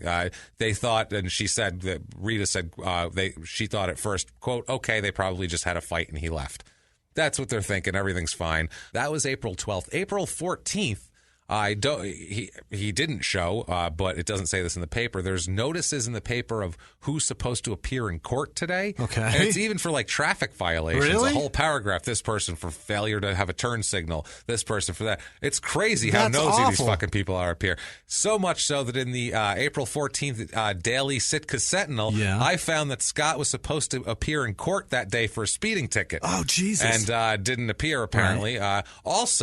Also, in case you're interested, the Chinook, Alaska Brewing and Bottling Company that day just shipped their first 100 cases of beer to Japan. All right. So there's that I found in the paper also. So the next time her mother calls, or next time Rita calls his mother, the number's disconnected. It rings and rings and rings, and then do the number you call. She's like, "What the fuck? Disconnected." A day later? What the? No, this was like a few. Okay, all right, a little while. A few days later. Okay. Yeah, she figured he ran away. She gave him a few. Scott's one of these guys who'll go kind of off on his own for a minute. He's a free spirit. He's a free spirit. So they're like, give him a week and we'll figure it out. He's fine. You know what I mean? She gets a hold of one of Scott's friends in Alaska. Rita does. And this guy tells Rita that he hasn't seen Scott since April. Yeah. This was in the beginning of May, and that when he did see Scott, that Scott hadn't mentioned like leaving Alaska or he was going on another adventure or anything like that. May comes along, like we said, and for Mother's Day, Rita gets a card in the mail. Okay. From Scott, presumably. The card is signed, Love, Jane, and Scott. Okay. Sounds great, but it's in Jane's handwriting. Uh-oh. And it's postmarked from San Bernardino, California, which is odd. Yeah. By the way, her family, Lim's family, Jane's family, is from San Bernardino, California, so that makes sense. Or near San Bernardino, I'm sorry. So like the Redlands area? Yeah, she thought, Rita thinks, okay, well, maybe they took a trip down there. Right. Who knows? Maybe they went out on an adventure. That bastard came home and didn't call me? He didn't call me, that son of a bitch. Who knows if they packed their shit up and just left and didn't tell anybody. But they were like, hey, what the fuck? We live in California, too. Maybe you can call us and what the hell? I don't always know what you're doing, but maybe you could fill me in on things like, I don't know, if you're coming to the state that we're in and you are from Alaska. Jane doesn't report him missing. Jane doesn't, she doesn't contact. There's no record of her contacting, hey, have you seen Scott with the friends, anything like that? No, she just goes on. And the parents say they didn't know half the things that went on in Scott's life, and that was just the way he was. Rita says that she doesn't think substance abuse was an issue for Scott, like that, because that's right away. Is he a drug guy? Is he, in trouble? Is he a gambler? When people disappear, who knows? Did he take off to run away from people? She said he didn't do drugs. He didn't drink to excess. He smoked a little weed now and then, like especially when he's working at the pulp mill. I think you smoke a little more than a little weed if you're getting busted for smoking weed at the sawmill while you're working. You've got to be super stoned. I feel like you're probably more of a stoner than that, but I'm not going to hold that against him. That's fine. He's not a meth head. He's not robbing people or stabbing anybody, so that's fine. I'm fine with it. She said that Rita said, quote, I kept calling maybe once a week, but nobody answered. She sent us a check to Scott for his birthday that hadn't been cashed. And so it was like, what the fuck? You know what I mean? Why wouldn't he cash a check? I know he needs money. He lives in a shit trailer. Then she finally got the disconnected notice at the one point when she called. So then she calls the police. Finally. Yeah. This is 2 months later. And this is the mom calling police? Rita calls police. She said she told the police maybe that he needed to get away from everybody and think things through because she said they had some marital problems. But then she grew a little suspicious when she heard that like Jane... He's been gone. Right. Jane hasn't talked to him. Right. She hasn't looked for him. She didn't report him missing. It's very odd. And the mother said, quote, to me, it didn't seem like new wife behavior or even old wife behavior. No, it's no wife behavior. Even if she hates you, she might want to know if you're dead in a ditch somewhere. Where are you, asshole? Yeah. So she reports him missing. This is May 30th, 1988. She reports him missing. It wasn't unusual. The cops didn't even take it that seriously. They were like, he's a guy who moved up here that fishes. We heard he's a free spirit. He's a free spirit. We went to the sawmill. We know he smokes weed. So they were like, oh, like half the people that come here, he probably blew town and fucking he's, who knows where by now. He might be in Wyoming somewhere trying to be a cowboy now. We have no goddamn idea. Who knows? Who knows? He wanted to be a fisherman. Now he's going to be a cowboy. He'll be a fireman next week. We never know what's going to happen with this guy. He might be there. Did you see his white scarf? The guy could be anywhere. Yeah. So they poke around a little bit, and then he just kind of go shrug it off and whatever. I don't know. Okay. Whatever. I don't know. Let's go check. There's some halibut poaching over there. Let's check that out. So June 8th, 88, I found in the Daily Sitka Sentinel. Thank fuck they archived their shit because this was not easy to find. This is a posting in the paper asking for information as to Scott's whereabouts. Really? Picture of him. Have you seen Scott? If you've seen Scott, please contact law enforcement. Who put the article in? This is part of law enforcement's missing person strategy. Yeah. It's in June. It's like a month after, a week and a half after the disappearance. They put that in just in case. Hey, have you seen this guy? Contact law enforcement. Whatever. Last seen on April 12th. Jane, though, she's gone. She's just out living her own life. She's gone. Cops drive out to the address that she worked, their address, their shitty trailer. She's gone. Not there. Trailer is pretty much empty. Yeah. They said that's it. Gone. She's just out of there. Yeah. The only way they even knew where to look for her possibly was that she had the postcard, the Mother's Day card postmarked in San Bernardino. Yeah. Sort of like, okay, maybe we'll start in San Bernardino. Maybe we'll check that lovely place. Yeah. Maybe Scott is with her. Like the cops took it at face value. It says Scott and Jane. Right. They're married. I don't know. Maybe he's with her there. That makes sense. Maybe he's mad at you. Because that's what they're saying too. They're like telling the parents, maybe they're mad. Maybe he's mad at you for something that you don't know about and he took off. You don't know what the fuck's going on with this guy. Maybe you didn't help him with his relationship and he's pissed about it. Exactly. He's like, oh, that was no help, or I don't like the way they judged us, or whatever the fuck. Who knows how stoned he is? So that's a good point too. I mean, who knows? The guy smokes reefer. He may not want to be at home with you. Reefer. The guy digs reefer. Maybe he just doesn't want to come home because he's high. That might be the oldest thing you've ever said. He smokes the reefers, I tell you. He's smoking jazz cigarettes over there. Jazz cigarettes. So the guy digs reefer. That's my digs point. His reefer. So they try to find Jane in San Bernardino to clarify with her. They can't find her in San Bernardino, which is tough. They do find in Sitka. They find Scott's truck at the Sitka airport. Which is interesting. Yeah. They're like, well, that shows maybe he left town, but that's also kind of, who knows if somebody just dumped his car there, that sort of thing. It's the only way in and out of town, so it makes sense that it's there. The ferry. There's no evidence, though. They can't find any evidence of him ever buying a ticket, but this was back in the day, in the mid-'80s, where you could buy a ticket under an assumed name. Yeah. I could buy a ticket. This is pre-9/11. I'm John Smith, and they'd be like, hello, Mr. Smith, come on right aboard. You could walk right up to the fucking gate and see your relatives off. That's crazy. It was great, too. It was actually kind of nice. You can pick them up there. Sit there and watch the plane take off, sit at the gate. Clocking up security. Of course, security didn't take nearly as long because they just said, you got a gun on you? No? All right, fine. There you go. I'm not going to finger your asshole this time. All right, perfect. Yeah. So no evidence of him buying a ticket, nothing. That was it. There's no dead end. Where do you look from there? Can't find the wife. There's his truck. No, he didn't buy a ticket. We asked everybody. We put an ad in the paper. I don't know. And they just shrugged and said, fuck it. That's it. That's it. They talked to people at work. They talked, anybody seen him? Have you seen him? And they said, nope. In April. We all saw him in April. Everybody saw him in April. That's the last time they saw him. Then, summer of 88, this is like 4 months later, the Colvilles here, the mother and father, Rita and the father, they get a letter from Jane in the mail. They get a letter. Just Jane. It's just Jane. It's rambling, 3-page letter. Rambling. She said that she came home one day and Scott's truck was gone and it happened months earlier and she thought that she's just telling them basically that Scott's gone. I'm just telling you, I don't know where he is and he disappeared. So you're his parents. I thought maybe you'd want to know about that because I haven't talked to you. Some information I'd want to know if my boy disappeared. Exactly. Yeah. She said, I don't know what happened to him. He seems like he was just losing his mind. She said that things just fell apart in their relationship really fast. Told him about the weed at the sawmill incident, and then kept saying that he said he didn't want to be married anymore. So kept saying that over and over again. It was just 3 pages of blaming Scott for their marital problems, and then saying he must have fucking left. I don't know.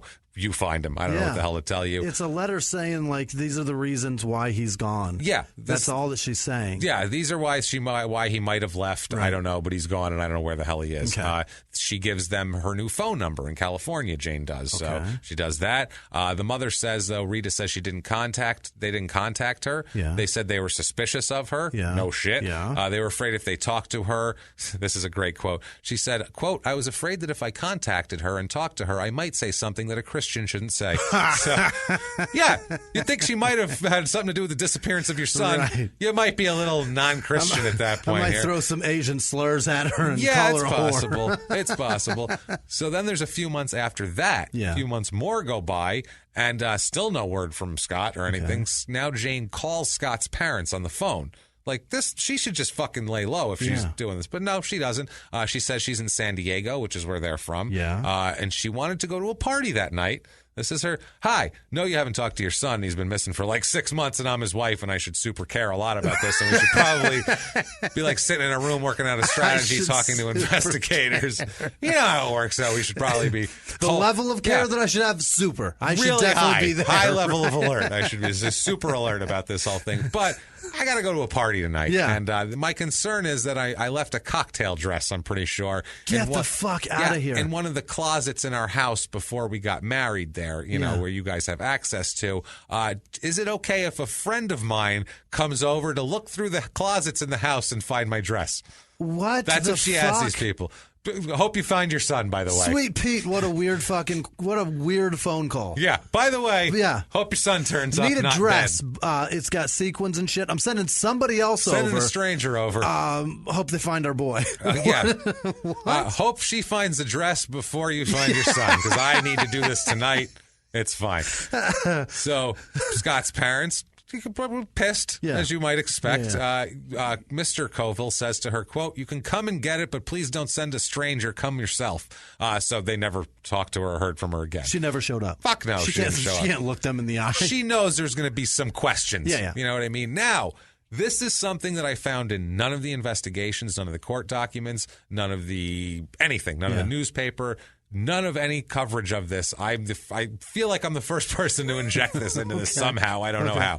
In the Daily Sitka Sentinel on June 21st, 1989 is a notice of divorce.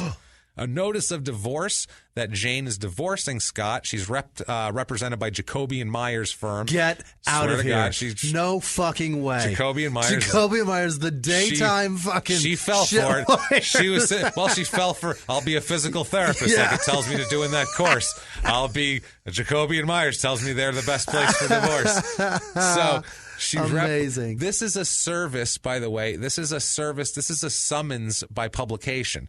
When you serve papers, court documents, if you can't get a hold of someone, you can eventually serve them if they're either missing or avoiding service on purpose. You can serve them by mail, and you also serve them by publication. You can put it in a magazine. You put it in a newspaper. You have to put it in you have to put it in like whatever the newspaper of record for that town, that city is. It's just agreed upon thing. You put it in that, and you have to run it like 3 times over a certain amount of time. And after that, it's legal. You can move forward with paperwork. And after that, you can move forward if you don't respond to that. So in the paper, it says, you're being sued for divorce, Scott. Right. Where the fuck are you? So that's what this is. Okay. This was, like I said, nowhere in the investigation at all. Unbelievable. Unreal. Also, new summer hours for aerobics classes over at the Fitness Plus Toning and Tanning Center there in Sitka. So you might want to check that out. Meanwhile, so you can come earlier and stay later. Come on by for the summer. The hours are great. I didn't get the hours. I didn't write them down, but you call them up. They're the earlier number. And later. Both. You know the number, I'm sure. A magnet on your fridge. So meanwhile, Scott's disappearance is a cold case now. Okay. They give up on it. They forget about it. Yeah. Life went on. Okay. We talked to her her mother, his mother, Rita, eventually says, quote, "After about 10 years, you stop crying about it." Oh, my God. It takes a long time, I discovered. We're 10 years into this? So, that's what she says, 10 years later. We're going to go through a couple of things that happened before that. Jesus. But she's like, I just gave up. You know what I mean? Also, too, in this time period, a bunch of people died in the family. Scott's father passes away. Sweet Pete. In this whole deal in 2004. Poor guy dies without knowing where his boy is. Nothing. He's listed in the state of Alaska Missing Persons Clearinghouse, which sounds like they're giving them away at crazy prices. We have missing people at crazy prices. Everywhere. Come down. Oh my, we're slashing prices on missing people. You want a kid? I got one right here. Look, you want another different kid? You want one with brown hair? I got one of those too. Half price. Come on down. Missing kids everywhere. It's crazy time. Oh, man, I picture just a giant halibut giving kids away. Halibut costume. Crazy Hallie, come on down. Woo. With both eyes on one side of the head. That's hilarious. Yeah. Googly eyes that fucking move around. While they're push ups. There you go. Rita said after about 4 or 5 years, she was convinced he was dead at that point. He must be dead somewhere.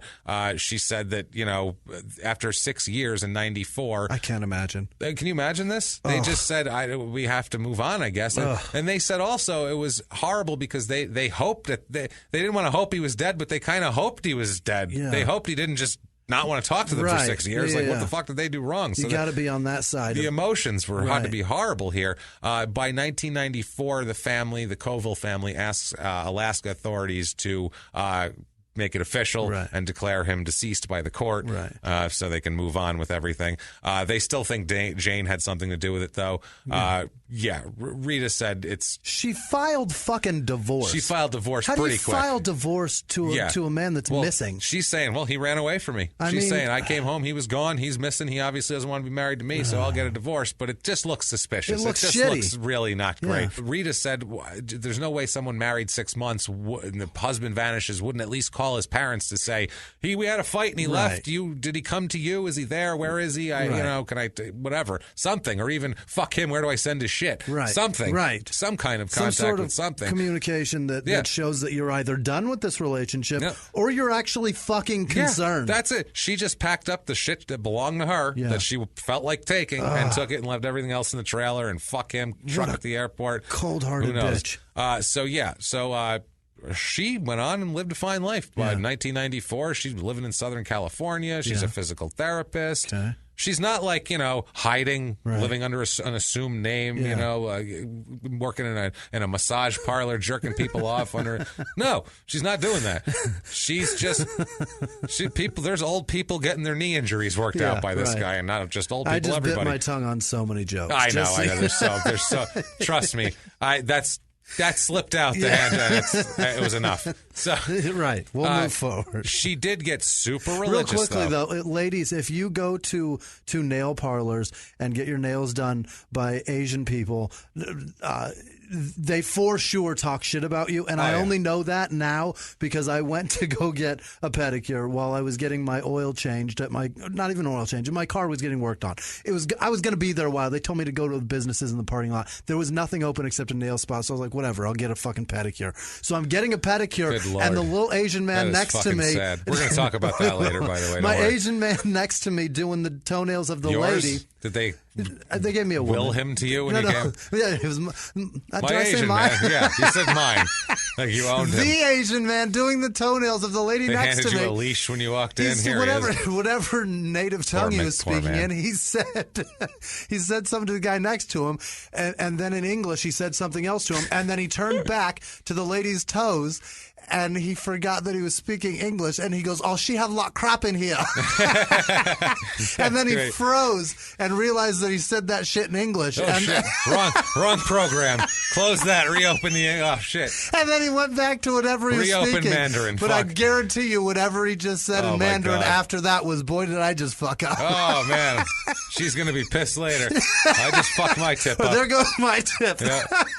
You know it, man. She have lot crap in corner. That's what he said. You know, God. Unbelievable. Crap in corner. She have lot crap in corner. That's so fucking funny, man. Unbelievable. Jane here, she does not become a manicurist, luckily for her. She does become super religious, though. Oh, boy. In the Seventh-day Adventist Church. Yeah. She gives she gives money. Yeah. She volunteers. A friend of hers says that they remember her always giving money to the church, just as much as she could. She wanted to go help people. She did missionary work in China and Nepal. So she's buying her way back into heaven. She's trying hard. In 1998, she meets another man. Oh, boy. She meets a guy named Chris Reth. Christopher Reth. She becomes Jane Reth later on when they get married, which they're going to get married in 2000. He is a corporate jet pilot. This guy, known as like a pretty cool guy, kind of a jet pilot kind of guy. Like you know what I mean? Private jet. Yeah, guy. He's a private corporate jet. The coolest guy. Easy job as fuck. Corporate jet, no... a bunch of passengers. I've met like kids. 4 of those guys in my life, and they're fucking amazing. They have to be able to go with the flow because they're flying assholes around. They have to be able to just go. I didn't see that. I didn't see you push the prostitute out of the luggage hatch. No, I didn't see that at all. No. Yeah, I don't think she was breathing either. She's fine. It's fine. Don't worry You're about it. right. She was blue. It's fine. Yeah. It would have caused a lot of questions. A lot You're of right. questions. So they get married in July of 2000, Right. and they move to Illinois. Oh. From San Diego. Okay. They moved to a suburb of Chicago. Okay. They live in Maple Park, Okay. just west of Chicago. Apparently, Lim at this point works for the Geneva School District. All right. We don't know what she did there, but she's a Geneva School District. She's working there. Everything seems fine. They do have some trouble in the marriage. They get divorced in 2005. Oh, shit. That's a clean divorce. But Chris Reth isn't happy with that divorce. He's pretty religious. Yeah. And Chris Reth, in 2007, attempts to get his marriage annulled by the Roman Catholic Church. So he's trying to get an annulment here. Okay. So when they do divorce is frowned upon. Well, yeah, he's trying to do that. Yeah, he's trying to get an annulment probably because he's got somebody else lined up he wants to marry and he wants to do it in the church. Right. Would be my guess. Yeah. But you never know. Whatever. Or he's just so scarred by her he's going to get away from her. I'm not sure. I just don't want this bitch on my record at all. Exactly. So this all happens. Well, the procedure with the whole thing, the annulment here, is they have to have a background investigation on this whole thing. The church has an investigator who is a retired LAPD homicide detective. Oh, fuck. They didn't just get some cop who looked into a couple robberies. They were like, we need you to really go up people's asses with a microscope when they want to get an annulment, rather than just go, yeah, sure, check that off the list. You're fucking annulled now. What do we care? Who gives a fuck? Right. Do we give a shit, really? I want them all look to each other and go, why do we care what they do? Sure, we're annulled. There you go. Instead, we get the guy that worked on the Black Dahlia case. Yeah, instead, This is nuts. Give away a few more annulments. Maybe that collection plate will have a little more fucking weight to it at the end of the week, if you're giving trouble-free annulments. And you don't have to hire ex-homicide detectives. You can save some coin, is what I'm getting at, Church. Meanwhile, back then, the Vatican could have used that fucking guy to look into themselves, fucking jerks. Yeah. This is 2005? This is 2005. What an asshole. Yeah. Fucking Pope. This is 2007. Oh, 2007. This is May of 2007. So a little bit after. What he finds out, because this investigator talks to Jane, talks to Chris, talks to everybody. Chris, what he tells him, I guess because he thought it was, I don't know, the church, in the church's, under the church's guise. I don't know if he thought this guy would be considered a priest or whatever. Right. But he tells him that shortly after Jane and Chris had married, Jane told him that she killed Scott. She told him about it. So this investigator calls up the cops in Alaska and goes, this guy's telling me, does this sound familiar to you? Well, I got something, this might help. Got a hot tip, boys. I got a little tip here. Said that she killed him because he was abusive and using drugs. She claimed there was problems in the relationship because of his use of marijuana. I don't know how much weed can cause a killable offense here. So the I've never met a guy that's stoned that's like, now it's time to beat my wife. No, that's the opposite. They get stoned so they don't beat their wives, I feel like, maybe sometimes. Not everybody, I just mean sometimes they might, or vice versa. Right. I don't want to stab him in the face. Right. I better go do a bong hit. I really don't have the energy for this. Either way, this is not gender specific by any stretch of the imagination, for Christ's sake. So they do this. The Alaska Cold Case Unit contacts Chris. He tells them, she said she killed him. Said killed the fuck out of him, I guess. That's the one. He said that he would also, not only, this is funny because I'm sure he got his annulment here. Yeah. He also says that not only will I tell you what happened, I'll help you get proof about it. Oh, boy. I'll help you get proof. Yep. I'll call her. You guys record it. I'll get her to tell him. He wanted this annulment I so bad. want away from this fucking lady. Yeah. They were called. They're recording. They have agents, investigators listening on this whole thing. So they do this whole deal. They tape record it. She admits to the murder on tape. Really? It's September 24th, 2007. She calls him, he calls her. She made statements confirming what he said. So, remember he said about Scott, that sort of thing. And she said, yep, killed the shit out of him. How the fuck do you... No problem. Yeah, he is an asshole. Totally killed that guy. For her, it's so long ago. Who knows? But the problem is that's all they have is that. So they're like, that's not enough. That's not a confession. We need some physical evidence. Right. Where the fuck do you get physical evidence? Where do you find a body that has disappeared somewhere in the Alaskan wilderness 20 years ago? Good fucking luck with that. Like, it ain't gonna happen. Who knows here? So that's tough. It's a good place to hide a body up there. If you're going to kill people and hide them, Alaska's a fine place to do it. Have they ever had a serial killer up there? Small town murder tip number 8. If you're going to kill people, do it in Alaska. Much easier to dispose of the body. All right. There's wildlife up there that will eat that body in no time flat. The Sitka bear will come down from the hills. How about the fucking squirrels up there will do it? Vicious. They have to be tough up there. They're the size of a fucking bear, I'm sure of it. Yeah. The problem here, too, is they don't even have, like, an area. Mm-hmm. They're like, I guess, by the trailer? Yeah. Outside of that, where the fuck do we know? The trailer's long gone by now. We don't know where she's been. We don't know where she goes. It's seasonal workers. Yeah. Who the fuck knows? And they've never gotten any leads. They had no body. Yeah. They couldn't find shit. So what they do is Alaska State Troopers, go to talk to Jane in Illinois. Yeah. They talk to her. She denies knowing anything about the disappearance. Yeah. But then they say, we have you on tape telling your ex-husband that you killed him, so it's kind of whatever. So then she goes, okay, fine. You got me. She says, all right, yeah, I did it. That's it. She just gives up the whole plot. Not even a Xerox machine. We have that shit on tape, And she told, they said, this is exactly what you said to your ex-husband. Right. That sound familiar? And she's like, oh, I did just say that. How the fuck else would they know that? Shit, we're fucked here. She tells them in the beginning, she tells them, it was just like she told her ex-husband. He beat me up, and he was abusive, and he was smoking weed all the time. And then over the course of the interview, she started to get a little different. Yeah. She started to say, and he wanted a divorce from me and blah, blah, blah, and he was wanting to end the marriage. Yeah. And then she finally said what she did here. She said they were talking in bed the night that this whole thing happened on April 12th, and he said, quote, I'm done. I want a divorce. That's it. Yeah. She told him that. So what she did, she waited for him to fall asleep, like you do. Yeah. And then she... Like women do. Well... They wait for you to fall asleep, then they dig through your phone and wake you up and fight about it.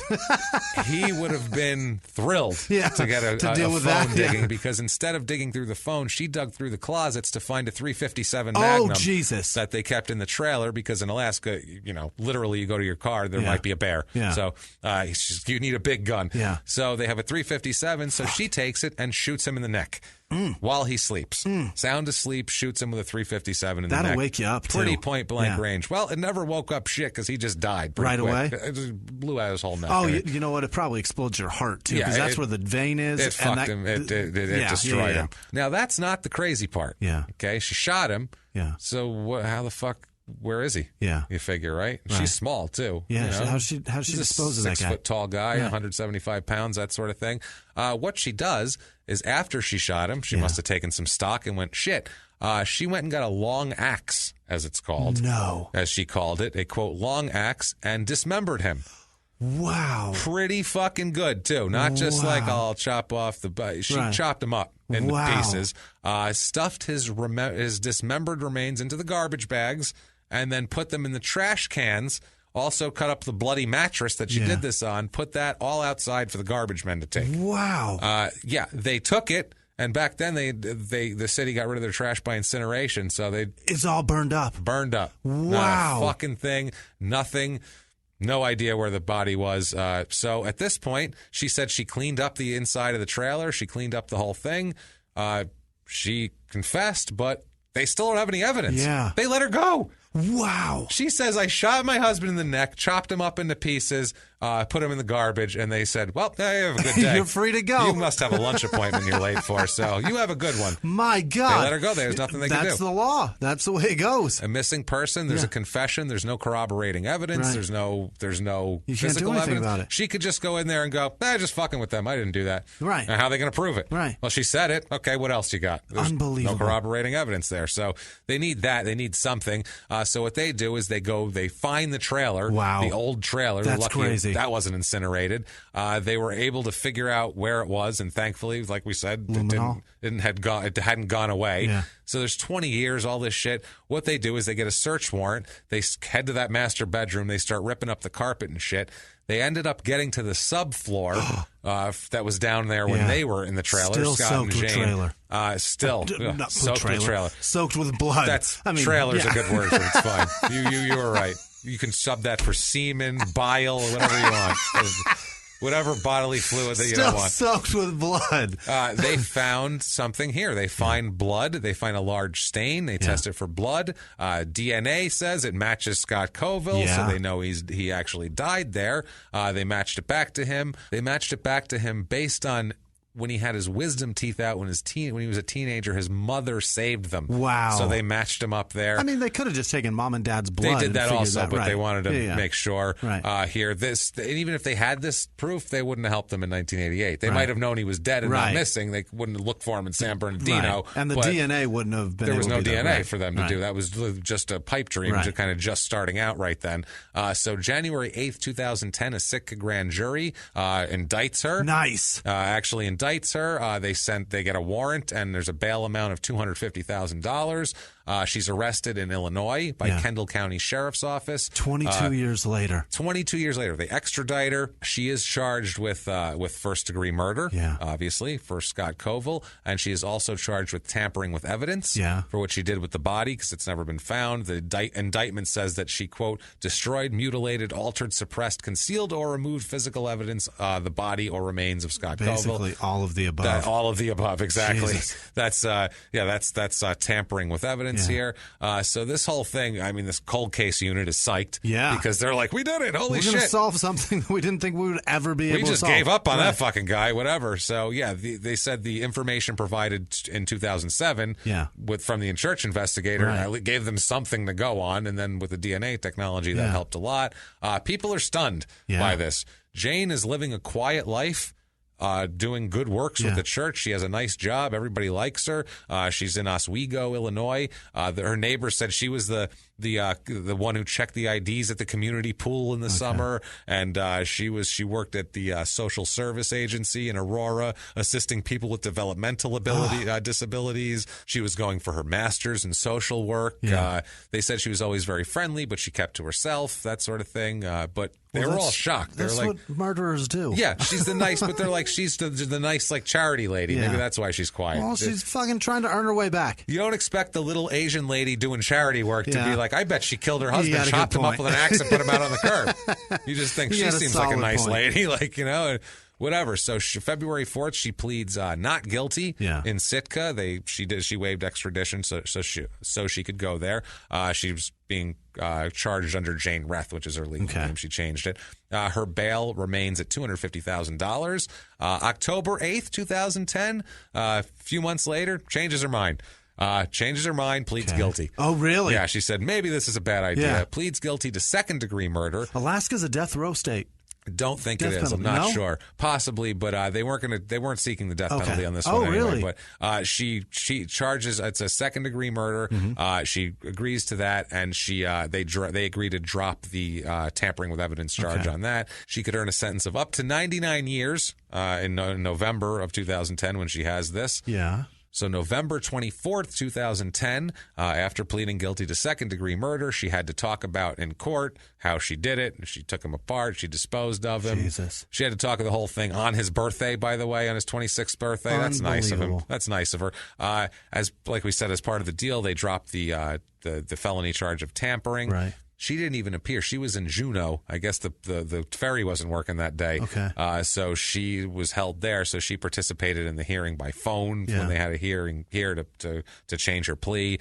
The whole deal. Did his parents come up? The mothers, they did. They were around. They were thrilled, obviously. The mother said, quote, in one aspect, it's less painful to have the knowledge they didn't cease loving you. Yeah. She said, like I said, they were. Oh, yeah, his dad died. The dad died. So now she's got her son that was gone, didn't know what happened. The whole deal. It's crazy, man. No trace of him could ever be found, so there's nothing even for her to bury. She's got wisdom teeth. I don't even know if they were destroyed by the DNA testing. The worst. Yeah, they're talking about Rita talking about Jane and all that sort of thing.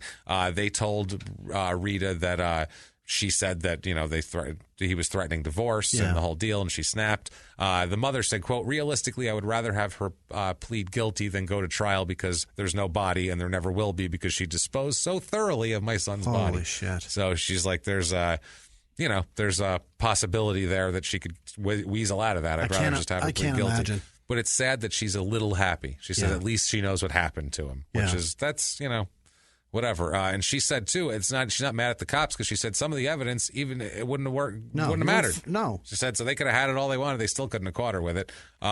They said, they asked her in this interview if she hated Jane for this whole deal, and she said she hated her for a long time. Mm-hmm. She said, quote, then I said, you know what, hating someone doesn't do any good. She said, I said, you know what, God, deal with it. If she's guilty, I hope you don't give her a day's peace. So she said she's putting it in God's hands at that point. Mm-hmm. She said, as to how I feel about her now, I don't have any feelings toward her at all. It's just, what's the word? Apathy is what she said. She said how many lives she's ruined, the whole deal. She's looking forward to this sentencing. She says hopefully she's incarcerated for a long time. Finally, sentencing comes along on March 4th, 2011. They're asking for 70 years. Wow. The prosecutor is, due to the insanity of this fucking crime and brutality of it. Not just that she just went around on her own, just living her own life afterwards. Like it never happened, lying, covering it up, the whole deal. They had the state had troopers in and investigators in talking about the whole deal, talking about the victim's family. Victim's family's there. Scott's her mom, Rita's there. The mother, she's in there. The investigator that tore apart the bedroom, talking about the DNA. They're all there. Scientific people, blood people, as we've talked about. They're all there. Everybody's there. Jane, in her defense, basically just says that she and Scott, it was an abusive relationship.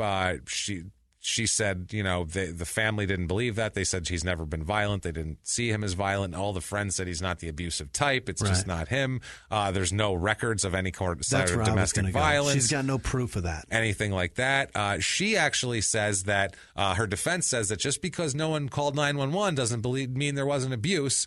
They're saying, and she was also very concerned. She kept saying she was concerned about how things looked. Yeah. She didn't want it to look bad. Yeah. She didn't want it to look bad. I feel like that's like her mom and like my grandmother going, well, you're fat. Yeah. It's that sort of thing. So she's trying to say that I never called because I was, I didn't want it to look bad.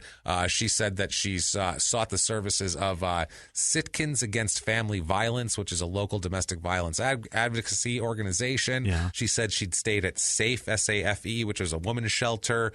She also said she stayed at the shelter about a month before the shooting, but they couldn't verify that 20 years later. Yeah. If she would have shot him, called the cops and said he's been beating me, check the shelter, I've been there, then maybe it would have been a different story. But when you just shoot someone, chop them up, and then fucking end up moving away, you end up in San shady. Bernardino. At that point, you look shady. Right. It's on you at that point. Right. And the records at the shelter are sealed. They're private things. They don't let those out anyway, so there's no way to know that. The prosecutor said she's full of shit. She wasn't abused. The defense called Rita's co-workers at the Seventh-day and people that she went to church with in Illinois, saying she went to she volunteered for the Red Cross and she did all this shit. Rhett's attorney here, Jane's attorney, says that give her 15 years. Yeah. She's seeking redemption for her crime through her good works. That's all she's been doing is seeking redemption and trying to make up for this whole thing. Way back in. His whole thing was, she's just, it could be, She was working on it there, so she doesn't really need prison. She's been doing the work. Your frustration right there to try to find something is exactly what I see her lawyer doing. Yeah. Going, come on, it's they're starbursts. It's basically time served at this point. And he just throws weird fucking things out. Tic Tacs. I don't know. What are you gonna do? I have no idea. So, how do you defend this shit? This is crazy. Ridiculous. It's completely ridiculous. Before she's sentenced, she makes a statement. Yeah. She says, quote, I have asked myself what Mrs. Colville have asked. How could I do something like that? I myself didn't know that I could do something like that. If I had known then what I know now, I would have squashed my shame and I would not have been so proud to reach out for help. So that's something like this would not happen. That's what she says. No. You're an asshole. That's what happened. Yeah, that's what happened. Then she says, I don't know that I could say anything that would make it better. I do know I'm very sorry for what I've done. I thought about it for a very, very long time, and I thought about what I could say today. There isn't a whole lot I could say. No. She said she'd wish she'd taken the opportunities to solve the problems in her marriage in a better way. Mm-hmm. The Sitka Superior Court Judge David George agreed that she should have done it in a different way. She said that she wasn't under duress. He said it was cold-blooded and contemplated, deliberate and unhurried. He said, Quote, it took all night to accomplish her task, and when she had cut up the body into small enough pieces to fit into garbage bags so that she could dispose of that and hopefully have it incinerated, she then set about to clean the house, and she cleaned that room fastidiously. Oh, boy. He looked at her, he said, you did nothing to relieve the anguish of family and friends. He gives her, you, ma'am, may fuck off. He gives her 55 years in prison, 19 of it suspended. I guess that's the time good church works. I don't know. So she will be behind bars for 36 years, 24 with good behavior. 2013, Oxygen does an episode of Snapped on her. Really? Which I didn't watch because that show sucks a dick. It does. It's terrible. She is serving her time at the Highland Mountain Correctional Center, or Highland Mountain Correctional Center. Her scheduled release date is January 28th, 2034. Holy shit. She's got some time. Yeah. I tried to find Scott, but then I realized I was an idiot because and find a grave. He's on there. Why the fuck is he on the site? I have no idea, but it says unknown. Of course. It's find a grave. If you can't find the grave, then it shouldn't be on there. Right. It does say on the site, quote, he disappeared while on a fishing trip in Alaska. Oh. He was the son of Rita Colville. You guys got it all wrong. Yeah, no, that's wrong. She'll be 70 in 2034, by the way. When she gets out, 70 years possibly old. 70 years old. She's going to come out, and she's probably going to be, I don't know, living a horrible life. Yeah, it's not going to be great. It's not going to be a great life at all. She's going to be on Social Security somewhere. They said an appeal is not likely, and she hasn't appealed it. She just good for her. She just took She's smart. Did it, and she's going to be in there for a while. That's a crazy ass story. Unbelievable. We've had dead kids, dead dogs, more dead kids, dead women. So we thought we'd have a dead adult male this time for the people we feel the least sorry for. That's better than dead children. Nobody ever feels bad when a guy dies. No, they were like, oh, that kind of sucks, but we didn't go, can you imagine? There was no can you imagine for this, because it was like, you chop guys up all the time. The Gambinos do that. They did that for years. 28-year-old white male, they tend to die a lot. He's fine. 26, he would have died in a fishing trip anyway. So it's sad. We should. It's the poor guy. Horrific. He didn't deserve to get shot in the neck while he slept for just marrying somebody when he was young. The wrong woman. Marrying young, just wrong for each other. But I don't know. That's that crazy story. That is Sitka, Alaska. Holy shit. Hope you enjoyed that crazy cold case come to life there. Up there on that syphilitic... syphilitic dicktail hanging off Alaska, the panhandle. If you did enjoy that, please, I know what you can do to help us, and we would beg you to do it. As a matter of fact, you can go over to iTunes. You can give us 5 stars on there. Tell us anything you want. Sure. Tell us about your day. We don't care. It's just the 5 stars. Tell us that you don't have a syphilitic dicktail. Yes. Say, I don't live in the panhandle. Right. I'm from the pan. That's perfect. And then we have another guy say, I'm from the handle, and then we can go, oh, that's sad. And we'll know who to ostracize. We are so sorry. We're so sorry, sir. We're so sorry. Once again, for all things small town murder and crime in sports, you can go to crimeinsports.threadless.com. There you go. And we have tons of stuff there. Also, you can check out truecrimecomedyteam.com. That's the one. Our website, just if you want to look at stuff, I don't know, look at stuff about us for some reason. I don't know why you'd want to do that. That's the place. Live shows, like we said, coming up Chicago, December 14th. That's the big one. The other two we'll get to it at some point, but that's the big one that we're really pushing right now. Yeah. Get on that.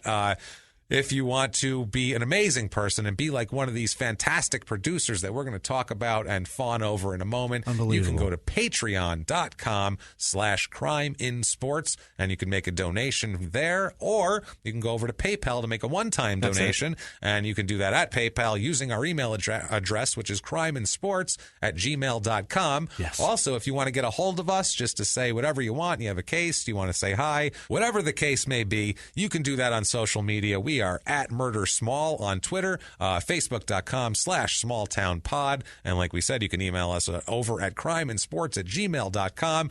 Jimmy, who are the most awesome people this week that we love more than anybody? It's very familiar, of course. Christiane Castaldi and Jess Landgren. I want to hug Christiane Castaldi. Every year. Oh, damn it. Every you week. guys. Thank you. I said every year. Damn it. It's every Thank you, goddamn guys. week, these two. Thank you, They're guys. very, very sweet. Thank you both. God, you guys are really amazing. Thank you. Brianna Ryan up in Montana. She's terrific. Yes. Rodney Horn, Gabrielle Ornelli, Dana Grayson. Dana, he found Patreon and PayPal. That's Thank so you, Dana. cool. And we did Delaware for for you last week. You're welcome. Glad he you wanted me liked to tell his cousin Clem to listen more because I guess he's supposed to be listening, like I'm supposed to be listening to The Wire, which is really bizarre, by the way. It's a black guy named Clem. Like that's the most white trash hillbilly name. Yeah, he's from the Panhandle. There's a white guy named Jamal that cancels him out somewhere. Yeah, for somewhere. Sure. You know it. You know there is. But Clem's a piece of shit for not listening as much as I should watch Fuck The Wire. you, Clem. That's what I'm told. Yo, Clem, go fuck yourself, man.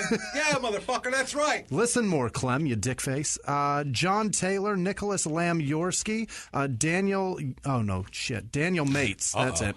Yeah, I saw that. He gave us a nice donation. Thanks, Thank you. Daniel. I appreciate it. Kimberly Blevins, Stephanie Pittaway, Molly Parker, Sherry Holland, Cherry Holland. Sherry. It's got to be Sherry. There's no cherries. There's nobody named Cherry. We have the way to move and share. That's kind of, I don't know. It's Neil Diamond. Was it Cherry 3000? Wasn't that a movie? That was a movie that was on like HBO every day in the 80s. But that wasn't a person. That was a fucking, that was a robot. What was the lady's? I don't know. I don't know. It doesn't matter. The girl from Sex and the City's in it. Yeah. Whatever. Trisha Odell, Timothy Smith, Kasten Johnson again. I think it's a she. I'm pretty sure it's a she. Kasten. Yeah. She donates every couple of weeks. That's She's awesome. Sweet. Thank you so much. I'm going to get a message now that it's a dude, and I'm going to be an asshole. No, it's a girl. Like a dick. Yeah, whatever. Holly Faith Pratt, Madison O'Toole, Nicole Ramos. I almost called it Nicholas Ramos, but it's Nicole. It's definitely Nicole. Heather Cotton, Jeffrey Geiler, Stacy L. Lanktot. I think that's it. Lanktot. All right. Eden's Edibles, by the way. What an email. That was cool, unbelievable. Actually, yeah. They're in New South Wales. If you are in New South Wales and you want to get vegetables, go to Eden's Edibles. You want fresh vegetables? Yeah, this guy Eden Edibles delivers fresh vegetables all around South Wales, all around the area, and he's a really nice dude, and sent us a nice email and donated to us. Eden? Isn't that a girl? It might fuck. Come on, No, it's not. It's Erin is the person's name, but Erin, I think it's a guy. It was Eden. No, the Eden's Edibles the name of the thing, but the person's name was Erin. I think it was Eden. Shit. I hope not. Fuck. Either way, we're real cocks for not knowing that. Thank you so much. But thank you. They said that we're good cunts. That's what they said. Good. Yeah, so thank you. Nice. So you know they're Australian. Right. Laura Blake's. God, there's too many L's. Laura Blakesley. That's right. It's Blakesley. It's right. I think. I don't know. I don't. Again, I'm an ass. And she's the one. I think she's in Atlanta, and she's been trying to get us. No, she's in Kansas City. Yes, trying to get us to the Kansas City. Yes, Improv. and we're working on this. Right. We're working on Kansas City. We're going to be working on Portland, Seattle, London, Atlanta, DC, Atlanta. We have tons of places we're working on. So keep in mind that we're trying, and we need your help. So we do need your help. Michelle Berry, Jordan Navarez. That's it. Jordan Navarez, Melissa Schmaltz, Amanda Hogebrook. You said that like if you said it fast, it would run away and you wouldn't have to deal with it. Yeah. But there's a K, there it goes. right? But there's a K and not an F because I write like a fucking child. Gotcha. Hogebrook. Meg Dainty, she's over on Snapchat. Thank you. Nick Laycock, that's a kick-ass last name. But I hope you don't use that, Nick, as like a fucking pickup line. Laycock. Yeah. Right. Don't be an asshole, Nick. Yeah, just cool. fucking play it cool. Be yourself. Just lay back. Right. Lay back with your Laycock. Break that to her on date 2. Yeah. Kate Sylvia, Lucas Wesolowski. Nice. Yeah. Wesolowski. Not bad. Mary Foose again, or Faust. I think it's Foose. Thank you, Mary. Thank you, Mary. Andrew Sussman, Hannah Edinger in London. Hi, she Hannah. sent Thank you very too. much. We appreciate it, Hannah. Aaron Howerton, or is that an O or a W? Or a U, I mean. No, it's Howerton. It's got to be. I always say it's got to be, and then I get a tweet. No, it's not. It's got to be. Why would it have to be? I don't understand why it's got to be. Ronnie Cox, Alexandra Leikart. Fuck. Hey. Kelly Schulte, Amanda good Christ. I tried. There you go. I had them all lined up, all the good ones and all the tough ones, and I'm now into the tough ones. So Amanda Medema, whatever it is. Yeah, Allison like Thimelitz, Kika or Kaika, Taylor Moore, Miguel Alvarez, Bridget Bernert. Probably not Kaika. I'm just going to go out on a limb right here. It's probably Kika. While I'm reading all these names, I'm going, wasn't it, fuckface. Yeah, it's definitely it's not Kaika, I don't think. Allison Thimelitz, that was it. Bridget Bernard or Bernhard. Either way, it's Bernard. Captain Surly, which is a pretty kick-ass donation name. Gage Runkle, which Gage was a cool name, and then they fucked it up with Runkle. Give him a better name. That's why he goes by Gage. Right. His last name's Runkle. He's like, I got to even this shit out. That's a tough name. Nicole Dempsey Flores. Linda Prost sent us a DQ card for... that was really nice. Thanks, so Linda. Sweet. We will be eating cheeseburgers on you. Appreciate they're it. my favorite. Love them. Brittany Duran or Doran? Doran. It's Doran. Yeah. Brittany Duran, Kim Bayer or Bayer. God, I fucking write these, and I'm an asshole and don't know how to write well. Andrea Jones, Angela Haltom, Sarah Grace Love, or Sarah Grace Love. I don't know if that's a first name, Sarah Grace, or if it's like a Grace Love. You know Grace what I mean? Love might be the last name. I think it's Sarah Grace Love. Okay. That's what I think it is. Brandon Shepard, Austin Duartez, or is it... Fuck.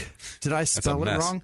Austin D'Artez. I think that's it. Matt Winland, Lindsay Collan, Suzanne Diaz, or Diaz. Diaz, that's it. Pretty sure. And then there's Brittany, Kayla, and Katie live in Marion, Iowa. And they work at Timberline Manufacturing. Oh, hello. The entire office listens. Hey, so thanks, hi, ladies. Timberline Manufacturing. Thank you. Ellie Seeley, Salai. Fuck. Sarah B. Coley, Marcelino Felipe, Julia Miller, Tracy Polvote. That's it. Polvogt. He'll get there eventually. That's a brutal one. Tracy Polvote. Lauren Templin, Stephen Lux, Peter Goik. Go back to Polvote. See how hard these are? What was Polvote again? How do you spell it? Tracy Polvote. Polvogt. No, GT. Okay, yeah. Yeah, it's Polvote. Interesting. Right? That's a weird one. Okay, Go ahead. That's a tough one to wrap your head around. Phil Adams, Aaron Olivia, Antonio Chavez, Rachel Timmons, Debbie Way, Mary O'Connor, Two Worst Dudes podcast. They listen, so thanks, guys. Okay, yeah. I've heard they shouted us out once before. Yeah. And now they donated to us. So thank you guys. Yeah, give them a listen. Joseph Hedgeplick, Kelly Ruiz, Laura Steele, and Helen Deacon, who sent me a badass apron and donated to us. Helen, you're a darling. Thank you so much. She lives over in England, and I got a feeling she makes these things because this thing is incredible. Cool. Thank you, like guys. You guys, this week was fucking fantastic. Yes. Between the listenership is incredible. I can't believe all that. Awesome. The comments, the store just went up. You guys are interested in buying You guys T-shirts giving a shit about each other's lives. Crazy it's fucking shit. awesome. You guys are awesome. We're so happy that you guys are interested in us and are part of our little crazy community. And really, we're part of yours. Honestly, we're like you're the ocean. We're just kind of riding the wave at this point. Doubt. So we can't without you guys. We'd be sitting in the sand, just dry, just sitting there going, well, this sucks. This is boring. Oh, I just got bit by something. Let's go be free spirits. What is that? A crab? I'm going to Alaska. Fuck this. Oh shit! I got killed by an Asian lady. God damn it! Shit! All the dumb luck. What if they don't get killed by their wives or husbands and they want to get a hold of a person like you? How can they do that? You can find me at Whisman Sucks, WHISMAN Sucks on Twitter, Instagram, and Snapchat. Follow me and play along. I appreciate hearing from you guys. It's been really, really fucking incredible. And I am at Jimmy P is funny, or you can try to spell my last name. Best Good luck with that. I suggest copying and pasting it from the show description so you don't have to find that sneaky eye. Check that out. Do that. Good God. Buy live show tickets, the whole deal. Come see us in Chicago. Come see us in Chicago. We can't wait. We can't wait for each and every week. Yeah. And until next week, guys, it's been our pleasure. Bye.